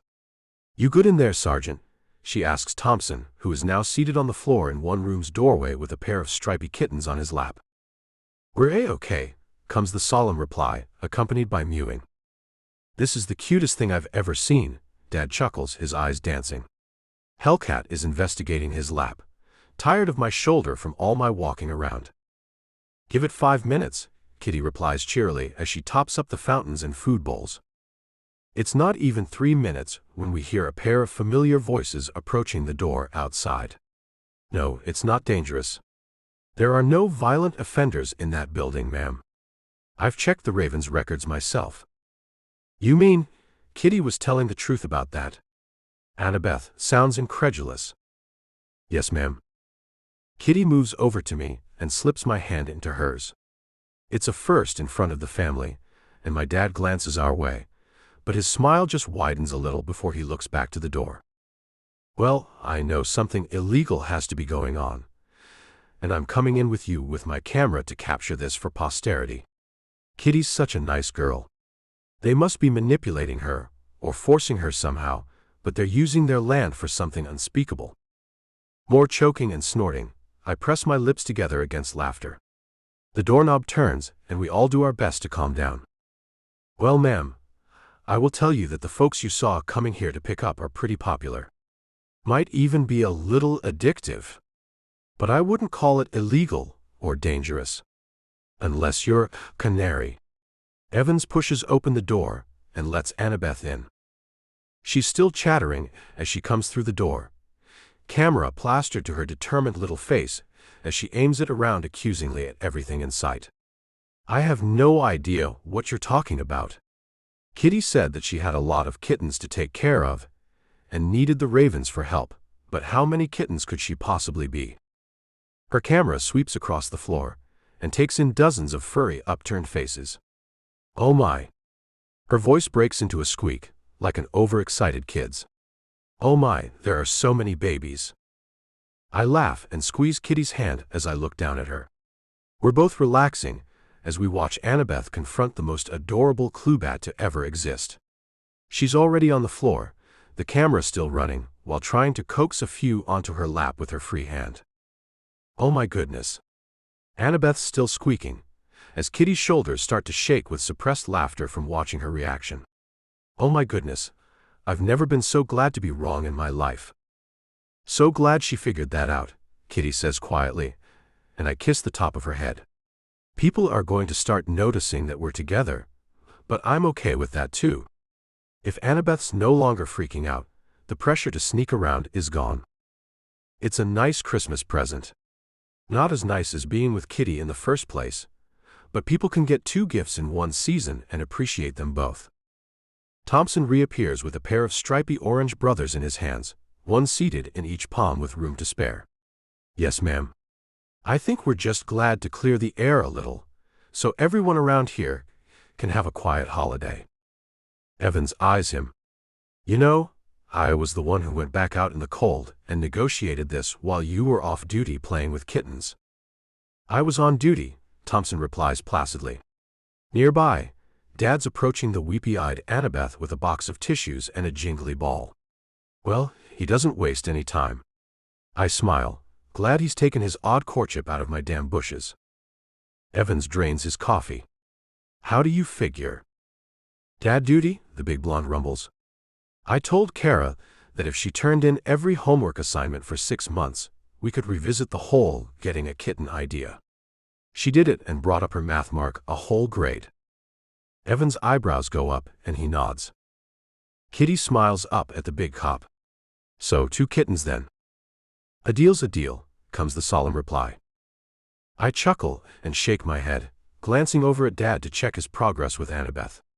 They're chatting, and he's showing off one of Hellcat's tiny kittens. It's weird to be hanging out with cops and Annabeth, along with Dad and the boys, everyone playing with kittens and talking about normal things. But it is so much better than having the police and that vigilante in pink trying to get dirt on us. And even if it wasn't, I've got something that makes up for all the trouble. Today, I woke up with my sweet kitty next to me, and tonight I'll fall asleep with her in my arms. And I know we'll both fight like hell to make sure it stays that way from now on. The end. Sneak peek for Hot Nights in Sturgis. We hope you enjoyed listening to The Biker's Girl by Michelle Love and Lily Diamond. Now please listen to a sneak peek for Hot Nights in Sturgis by Michelle Love. Hot Nights in Sturgis, a bad boy billionaire romance. Chapter 1. Blaze. Vibrations filled the air as the 15 of us made the last leg of our journey to the motorcycle mecca of the world, Sturgis, South Dakota. After our gang met up at the Ohio headquarters of the Brothers of the Scarlet Dragon, the motorcycle club I belong to, we headed out for the 3-day trip to the rally, which beats all motorcycle rallies. This is the third year that I've made this trip. I have to fool my entire family each year to be able to do this. I'm a business lawyer. That means I push papers for the law firm that my grandfather started way back before even my father was born. Thanks to that man, we all are stinking rich. That alone was good enough reason for me to be able to flake off my entire life. But one of the stipulations of being able to receive one's trust fund is that you have to show my grandfather your college degree. Oh, and it must pertain to the law in some fashion. So I had to keep my grades up in school. I had to be able to get into Harvard, and that is where I stayed until I successfully completed my master's degree in business law. A thing that I hate with every fiber of my being. I'm the youngest in my family. My father's an only child. So the billions upon billions of dollars my grandfather has managed to make with my father's help, and now my oldest brother's help too, keeps us in our fancy mansions, cars, and motorcycles in my case. After 6 years of college, I was placed in the family firm. That's where I've been the last 6 years, and I'm going to be completely stir-crazy in the New York office. Only a mere 30 now, I'm ready to sow a few wild oats. My family has kept me so damn busy, I've had little to no time for extracurricular activities like chasing women. Those snooty East Coast tramps just don't do it for me anymore. Especially the ones that my family approves of. That's another reason I hate my life revolving around the law firm. One must always keep the family name of Worthington in good standing. My name is Benjamin Franklin Worthington, of the Manhattan Worthingtons. That's how I am introduced at all functions, and do you think anyone is ever allowed to call me anything other than by my full first name? No. I am to be called Benjamin at all times, according to my stuffy grandfather, who insisted on naming my brother and me. He got saddled with Theodore Roosevelt. Poor man. But my older brother is different than I am. He actually likes to be stuffy, just like our father and grandfather. Mom's okay, but when father is around, she has to act a certain way or he belittles her. I really hate it when he does that. Thankfully, Mom has her act down pat. I can only call her Mom when no one else is around. Other than that, I must call her Mother. Even the tiniest infraction of civilized rules and etiquette is dealt with hastily. And the ever-present threat of being cut off without a dime is always in the air when anyone is even thinking about doing something my grandfather deems inappropriate. So, as far as he knows, I'm on a learning mission to better understand the legal conditions under which motorcycle manufacturers can get by with violating the safety standards that other motor vehicles have to follow. I came up with that whole idea all by myself. I had to purchase a very impressive piece of machinery to make this learning mission I am on.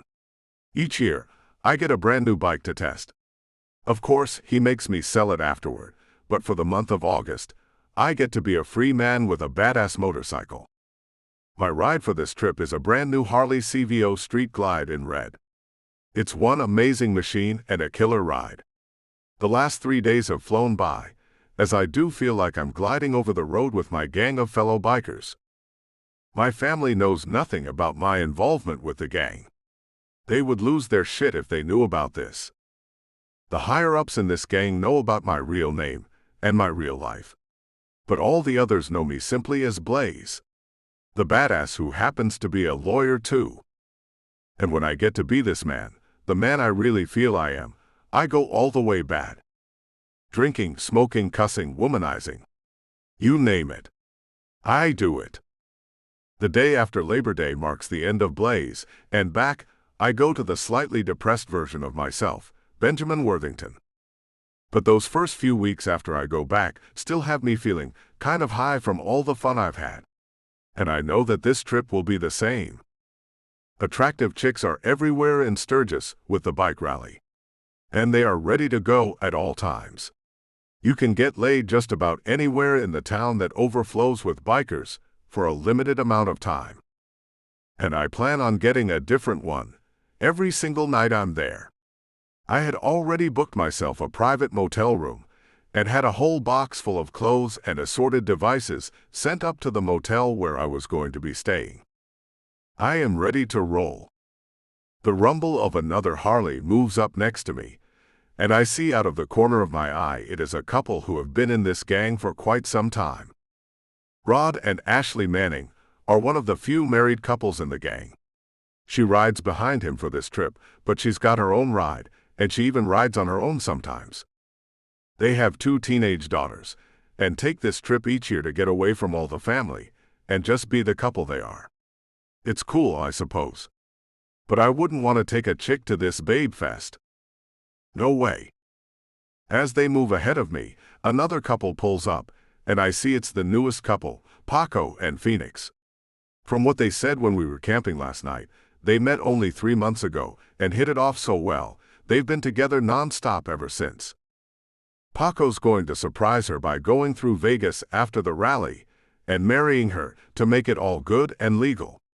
I told him he should keep it easy to get the hell out of if it goes south.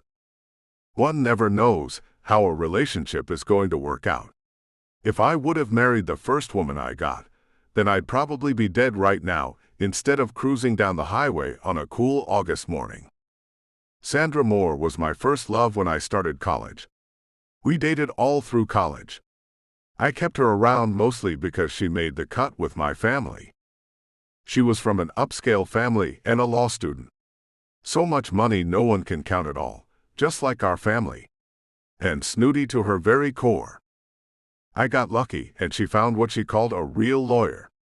He took her off my hands, and after the initial shock of being dumped, I found myself very relieved to be rid of her.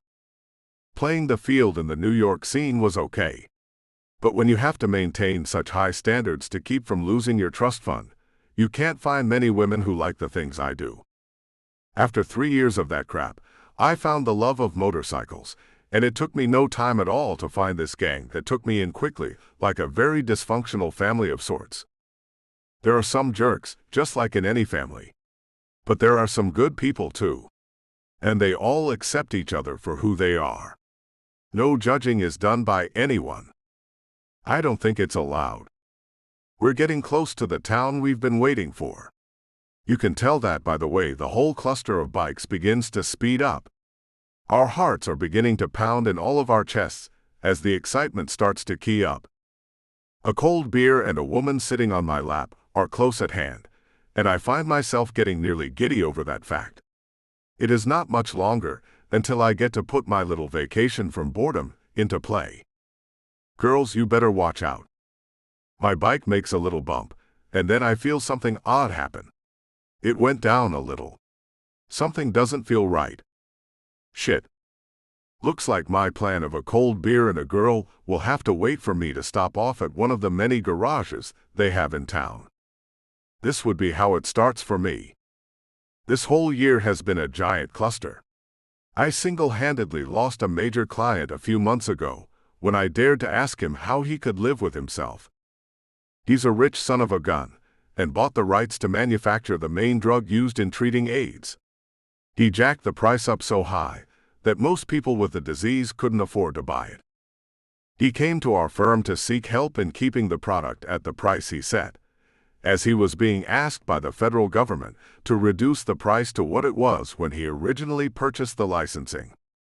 Wanting our help in keeping his price, he came to us and gave a very healthy sum of money to the firm to help him. At the meeting we had with the jerks, I told him off. My grandfather was pissed, but my father and brother, though silent, agreed with me. So I managed not to get cut off without a cent and retained my place in the family firm. But it was a nightmarish few months, with my grandfather giving me the cold shoulder. I know that doesn't sound so bad, but my grandfather knows how to make the cold shoulder really hurt. For instance, he bought the entire legal staff their own individual personal drivers for a whole year. Not me, though. He also brought in gourmet lunches on Fridays, but I was not invited. He would walk right past me, telling everyone who came before and after me hello. That kind of shit. He finally stopped a few weeks ago, and things went back to normal. The man can keep that up for a very long time. It's probably taking years off his life. That's what I tell myself anyway. Around the bend we come, and my bike is getting lower and lower. I'm glad it waited until we were almost here to do this. The first large bar we see is where our leaders pull in, and I pull up alongside Rod and his wife. We all cut off our bikes. Hey, Rod, I'm going to catch up with you guys in a little while. I have to find a shop to see what the hell is going on with my ride. He gives me the thumbs up, so I turn the bike back on and take off to find what looks like a reputable motorcycle repair shop. I don't want to get screwed here. Not too far away from the bar, I see a sign that says Phil's Motorcycle Garage. The sign under it says he specializes in Harleys. So I think this might be the best place to at least start at. Especially since the bike just keeps on getting lower. And there doesn't seem to be a lot of people in the parking lot. Only one other bike is parked here. An older model Sportster. Looks like a chick bike. Maybe there's some chick in here who can sit on my lap while I wait for the bike to be repaired. I turn the bike off and get off to walk it into the large bay with the metal garage door opened on it. It's dimly lit in here and hard to see. But I don't see anyone yet. Stopping to get my cell phone out of my pocket, I check the time. Shit. It's noon? Lunchtime. I'll probably have to wait here for a damn hour before I can get any help. The hits just keep on coming. 19 hours of riding to get to some real fun, and I have this little hitch in the scene. I hope this isn't a sign of things to come with this trip. It's supposed to be fun, after all. Not headache after headache. A group of motorcycles blast past the garage, and the entire bay vibrates with the loud noise they make. It makes my heart skip a beat. I love the growl of a pack of bikes. I just want to be out there, having a great time with my brothers from the gang, sipping some cold suds. Instead, I'm in a dank and dark garage seeking mechanical attention for a bike that shouldn't need it yet. It's so damn new. After the last few bikes in that group get past, I listen hard and hear some tapping. Maybe a computer keyboard. But as I look around, I don't see anyone. So I put the kickstand down and leave my bike in the bay and make my way up a set of steps. A smell wafts past my nose and I stop and breathe it in. Fresh flowers are what it smells like. That and clean linen. What a misplaced scent in a motorcycle repair shop. Oil and gasoline are predominating, but that little trickle of wonder manages to seep in. I smile for no reason other than it smells good and seems out of place in this very rugged town. Even most of the chicks around here have remnants of road dust and the oil and gas mix that comes with a pack of bikes and their exhaust systems. The alcohol helps one not to care much about the smell of what's on your lap. The feeling is what matters the most. More tapping, and a bit of low muttering I can hear. It's a woman. What kind of woman would be working in this grease pit? I prepare myself to see a hun of a female. I'll try hard not to react too unfavorably when I see the brute. Hey! I shout. But nothing comes back as my voice echoes off the metal walls of the garage. I wait a moment and then shout again, but there is still nothing. I'm sure I hear someone typing though. Then the sound of a phone ringing fills the air, and a female voice mutters again, shit. Maybe she can't hear well either. Ugly and deaf, yikes. So I shout very loud in my best New Yorker voice, hey, a little help here, I ain't got all day. Chapter 2. Angel. With the mechanics gone for lunch, the garage will be somewhat quiet for the next hour, so I can actually get some work done. Parts need to be ordered, and I've yet to do that. I was quietly watching Cletus work on a 2-year-old Honda all morning long. I'm in my last year of college. At the end of May next year, I'll be the proud holder of a master's degree in engineering. To design motorcycles is what I long to do for my career. Hopefully, not too terribly long from now, I can do just that. But for now, I'm working part-time in my uncle's motorcycle repair shop. It's helping me get some hands-on experience with the miraculous machines. It's not that the mechanics let me actually touch any of the customers' bikes. I do watch them, though. As long as I stay quiet and don't ask any questions, they let me watch. I've learned a lot by working here the last few years. I grew up on the outskirts of Sturgis, South Dakota. Motorcycles kind of come with life here. I got my first one when I was 15. Uncle Phil gave it to me. He was married when he was younger. No kids though. His wife died when she was only 32. They had a real love, and he never saw fit to take another wife. So my sister and I became like his kids in a way. He managed to get me interested in bikes, but my younger sister is much too girly. The latest bike he gave me a few years ago is a Harley Sportster XL 883L in black. It's cool enough and runs great. My parents moved off to California last year, leaving me alone here as my sister married a Marine, and they now live in France. What they're doing over there is top secret, or so she told me when I asked what the hell they need our Marines in France for. Uncle Phil keeps an eye on me. I don't get into trouble though. I stay out of the many bars here. I don't really date, as I think men all suck and make you think they love you but then leave you with no reason why. Yeah, I have men's issues. My first love was a biker with badass tattoos, and a beard that was just the right amount of scratchy when he kissed me. I thought what we had was real. He made me believe I was the girl for him. We were together for 3 years, before he told me one day he wanted to see the world. I was all for it. Thought I could finish college when we got done with our world adventure. Only I didn't realize he meant he wanted to go alone. I had to watch him pack up and kiss the top of my head, and then he told me he hoped I had a very nice life. A nice life. Words couldn't come to me as he left. I was dumbstruck. I watched him ride off into the sunset, and I never heard from the guy. I thought he loved me as much as I thought I loved him again. That was a couple of years ago. I'm over him and guys in general. Who needs a man anyway? I have my own little house, which I rented at the edge of town. My little poodle Maltese mix pup, accurately named Cuddles, keeps me protected. And thanks to modern technology, there are machines to do what a man can for me. One day, I will make enough money to take complete care of myself. The paltry amount I make here is enough to get me by. But just that. With my diploma in hand, I hope to change my financial outlook in just over a year or so. I have my plan for the future. Men do not need to apply. I used to dabble at the bars a little now and again, but the few guys I thought would be random one-night stands all somehow wanted more than that from me.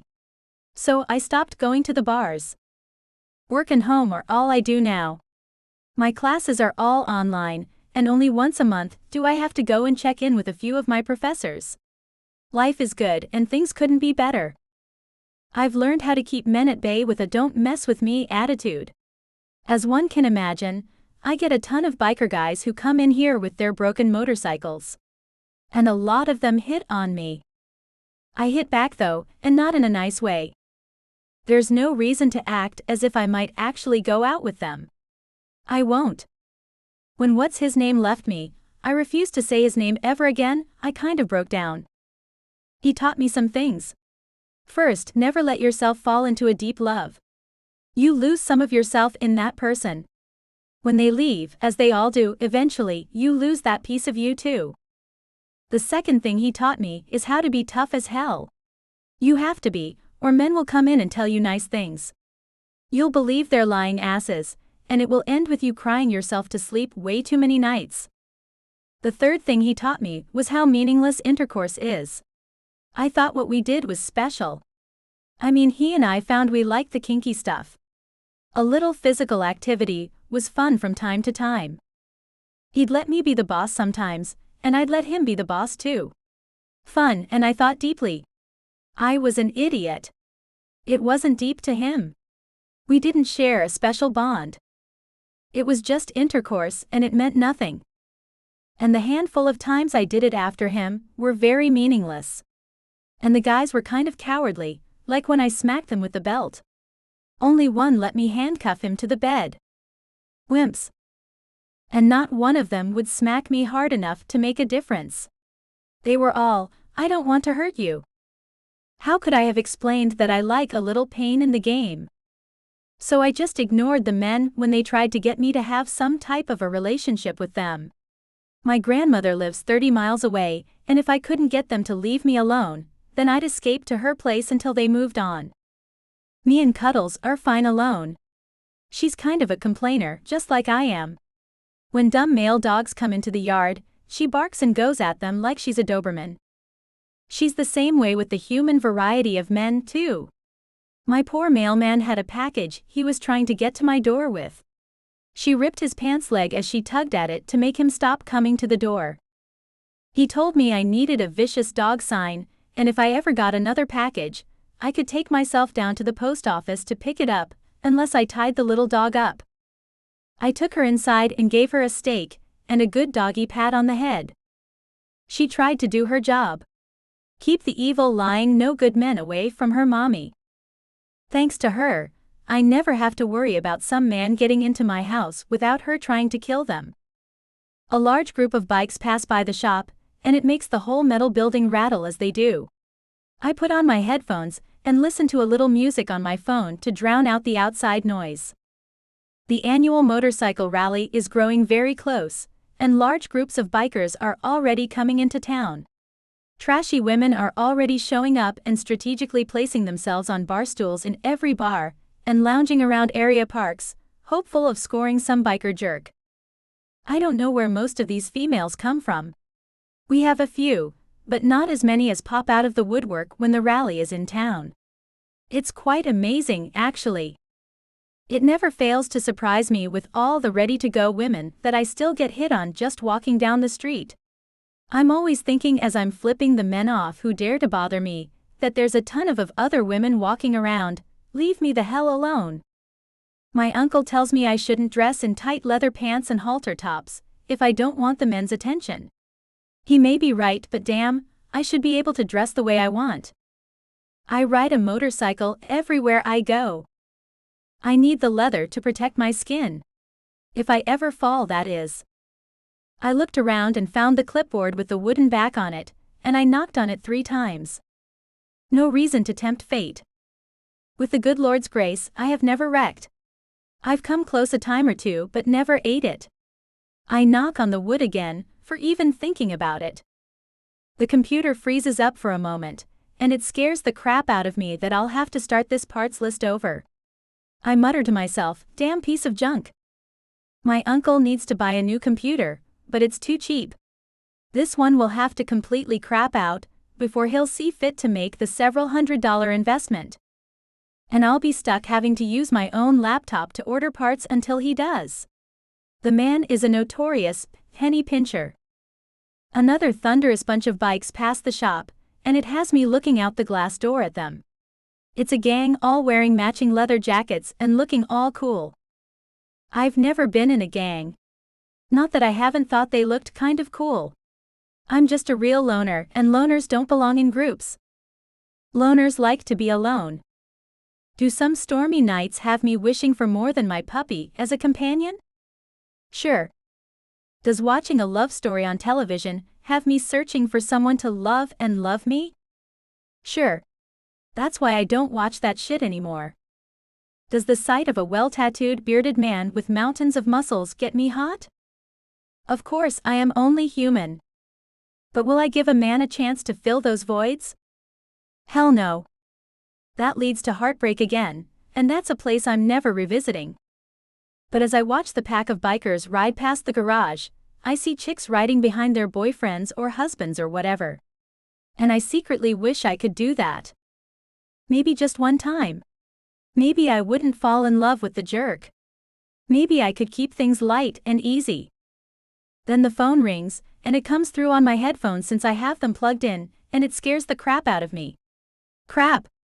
I scream out loud as I pull the cord out of the phone. It's a damn 800 number, so I'm not even going to answer it anyway. Man, what a way to ruin a little daydream. Hey, a little help here, I ain't got all day, some man shouts from the bay. His voice is all gruff and he sounds like an East Coast jerk. I want to yell back that I ain't got all day either, but Uncle Phil talked to me just this morning about not being rude to the customers. So I don't yell anything and get up off the tall stool and go see what the jerk wants. Just as I get to the stairs that lead down into the bay, I see a tall figure standing in the shadows as the mechanics turned the overhead lights off when they left for lunch. His broad shoulders stand out against the dim backlighting. As I look past him, I see a bad-to-the-bone Harley just inside the bay and it looks brand new. A rich jerk, I bet. As he turns to look back at his bike and hitches his thumb, gesturing to it, I can see his long beard. Got some bike troubles. I need to see a mechanic, he says with a gravelly, deep, sensual voice. But I'm sure he's a sucker like all men are. He steps forward and I step back. He keeps walking forward and I keep stepping backward. All the way until we're inside the lighted waiting area, and then I see him. His hair is dirty blonde, and cut so close to his head on both sides it looks almost like it's shaved. The top is a long flop of waves. His aviator sunglasses are so dark I can't see the color of his eyes. He pulls them off and some piercing blue eyes look at me, running over me as he looks me up and down, and it sends chills through me quickly followed by heat. Damn, he's hot. His black leather jacket has red letters stitched into it. Seems he's a member of a gang called the Brothers of the Scarlet Dragon. And there's a name stitched in red just over his nicely defined pec on his left. Blaze. Bet it's because he's like a flash of fire. Hot and then gone. Tight black leather pants hug some massive legs. The defined muscles make the leather bend to conform to them. They must be hard like steel. His motorcycle boots are dusty from the road. He must have ridden quite some ways to get here. He and his gang of motorcycle riding hellions. I'm sure he's looking for some action while he's in town. A wealthy banker on a little retreat from a wife and kids. Cheater. The form-fitting white tee is sheer enough to see his six-pack of abs, and the lines are all so defined it almost seems unnatural. Most likely all steroid muscles. No real work. I'm sure he's a bunch of lies, all wrapped into a nice-looking package. I see no visible tattoos from which to gauge his realness. I'm an avid tattoo advisor, and very critical of ones that don't mean anything, or lend beauty to the owner. His caramel lips part, and I can see a nice set of white teeth behind them. Then I realized I'd pulled my lower lip between my teeth, and was in a hurry to let it go. Damn girl. For reasons I can't figure out except it's kind of hot in here, and now that he's walked in it seems a lot hotter, he's taking off his leather jacket. Damn. His biceps are enormous, and his arms are covered in art. I mean real artwork. It's not just dumb tats that make no sense. He's a canvas for some very skilled artists. I'm ashamed to admit that my body is quivering. I swallow and do my best to regain my inner critic, then say, "What can I do for you, Blaze?" Chapter 3. Blaze. I seem to be looking at my first conquest, and man is she smoking hot. It's so hot, in fact, that I'm having a hard time forming words. How do you know my name? With a nod, she gestures to the jacket I've taken off, and tossed it on the little beat-up sofa in the waiting room. Oh yeah. My jacket. So my bike is. Her dark brows arch up as she asks, making a strange noise. She runs the tip of her tongue out just a hair to move over her plump bottom lip. A plum-colored lip gloss covers them and makes them look delicious. I shake my head as that's not the problem with the bike, but damn it, I can't recall what the problem is as she's so completely distracting. Her hand moves to her hip, and she shifts her weight to her other leg. Her long black leather-covered leg looks so long and lean. A pink sheer top she has on, and a dark pink silk bra she's wearing peeks out underneath it.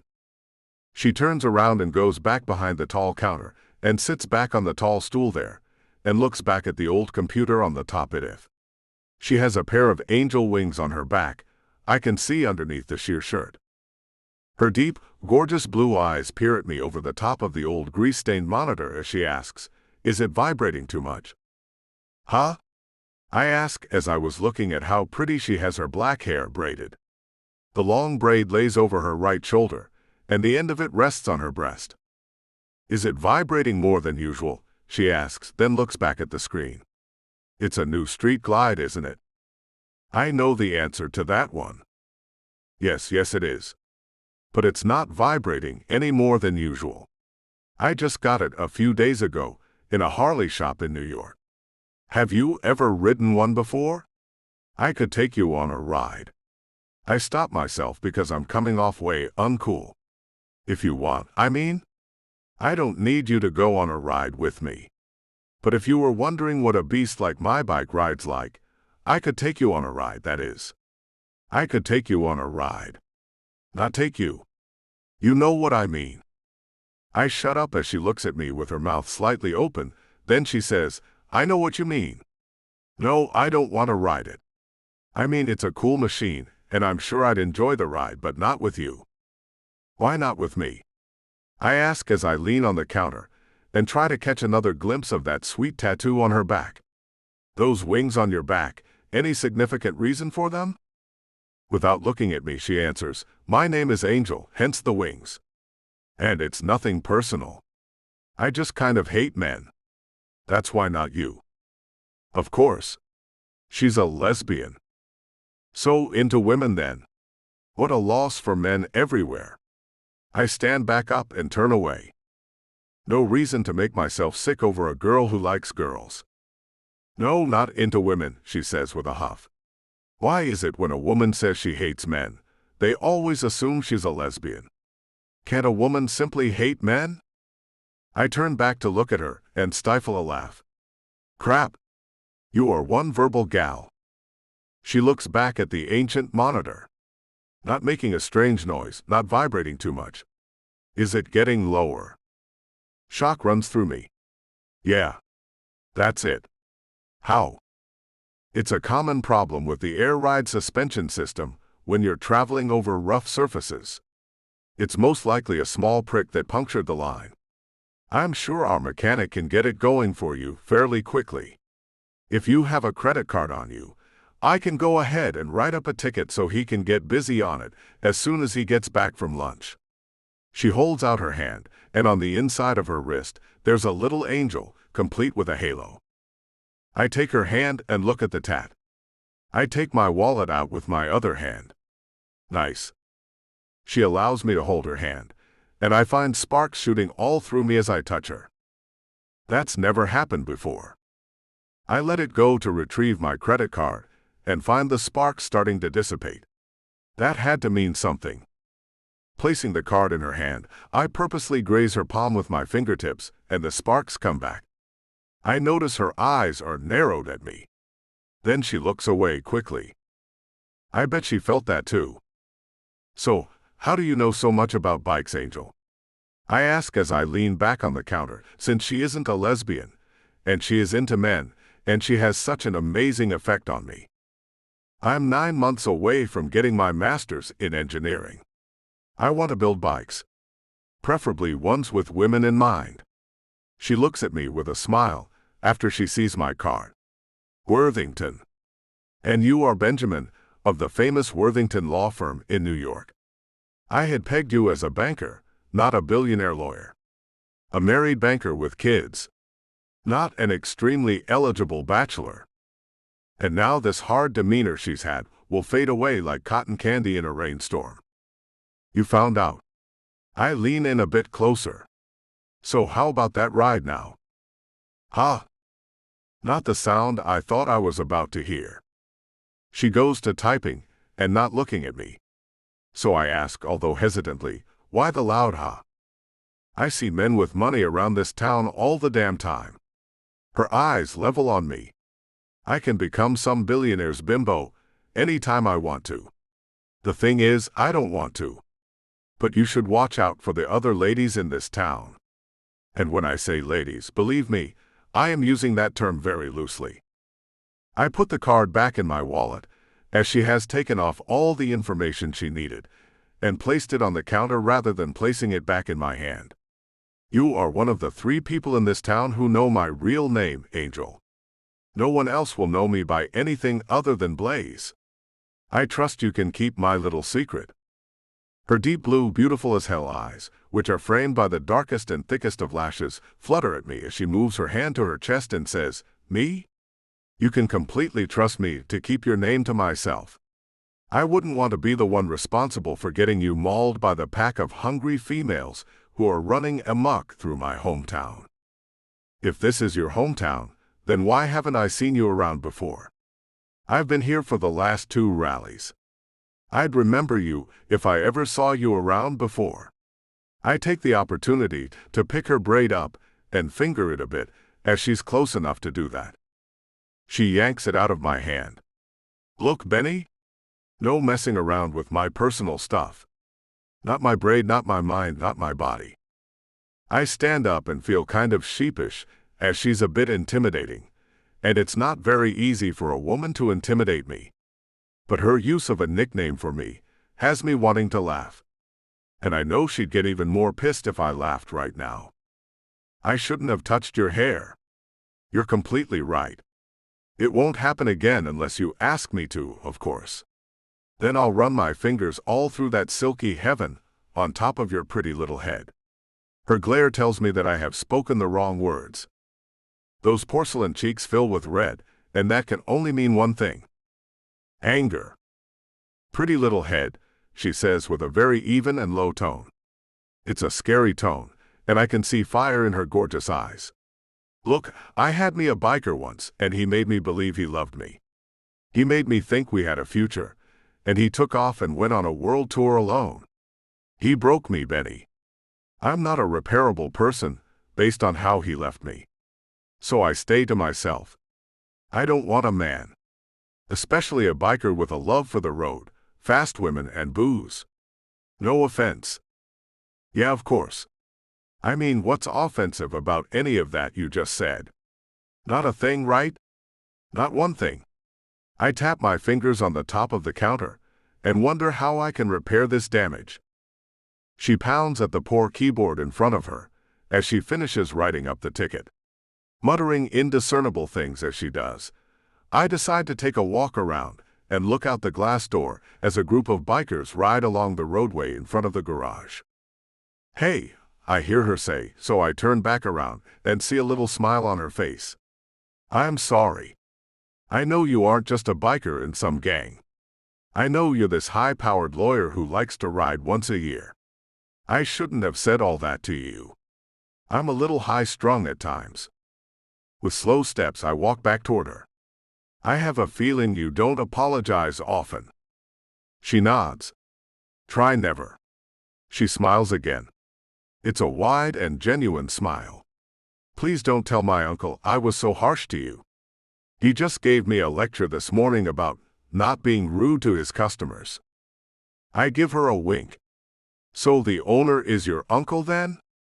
"He is," she says, standing up and coming around the counter to fix some brochures about oil and things for motorcycles. "I'm working here part-time until I finish college and hopefully move on to working for some motorcycle manufacturer. Uncle Phil was nice enough to keep me employed these last few years." I lean on the counter and watch her as she leans over to straighten up some magazines on the old-as-shit coffee table with all kinds of stains on it. So I lean a little lower to help make that not so obvious. She seems to be calming down nicely, and I'd hate her to turn back around and see me all huge for her and get mad again. "So you stay home and never go out? Is that why I haven't seen you around before?" I ask as I look away and try to think of things to make the boner go away. Kids playing baseball, eating ice cream cones, riding on a merry-go-round. Damn. None of those worked. She turns back around and says, "That's why. I'm a homebody. Work and school take up my time. The crazy bar scene is not for me." "So, how about dinner then?" I ask as she goes back to sit on the stool behind the counter again. She shakes her head and laughs. "No. No dinner. No date. Nothing. Look, Benny, I don't want you to take this personally. It's not. It's just that I'm done with love." A loud laugh comes out of me. Damn. Who said anything about love? I was talking about getting some food and eating it. Not running away to Vegas with me to get hitched. Her cheeks go pink, and now I've embarrassed her.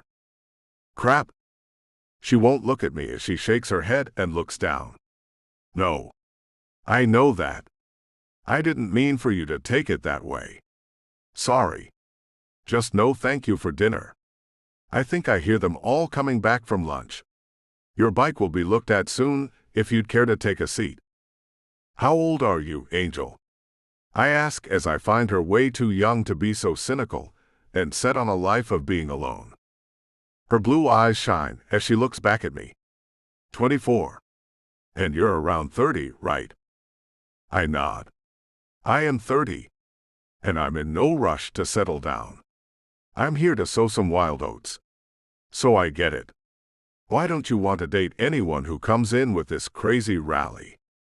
Good, she says with a smile. A burly man comes in from the back with a stained-up blue uniform on. What you got, Angel? His voice is all messed up from years of smoking and being around harsh fumes. She gestures toward me with an open hand. This gentleman has an issue with his bike. It's the red one in the bay. He looks me up and down. In town for the rally. I nod. He looks back at Angel. He hit on you? She shakes her head. No, Uncle Phil. He was a complete gentleman. Good, he says, then turns his large body around and walks out of the room toward the bay. Once he's out of earshot, I give her a wink as she looks at me. Thanks for that. He looks like he packs a wallop. With a laugh that sounds like heaven to me, she says, he does. And I've seen the mess it leaves. I didn't want your first night in town to be with a shiner and a busted lip. The tramps would just hate it if your pretty face got all messed up. I lean over the counter again and smile at her. So I have a pretty face, do I? She blushes and shakes her head. You are incorrigible. I'm smitten, is what I am. I've never been smitten before, but this has to be it. Come on, Angel. Just dinner.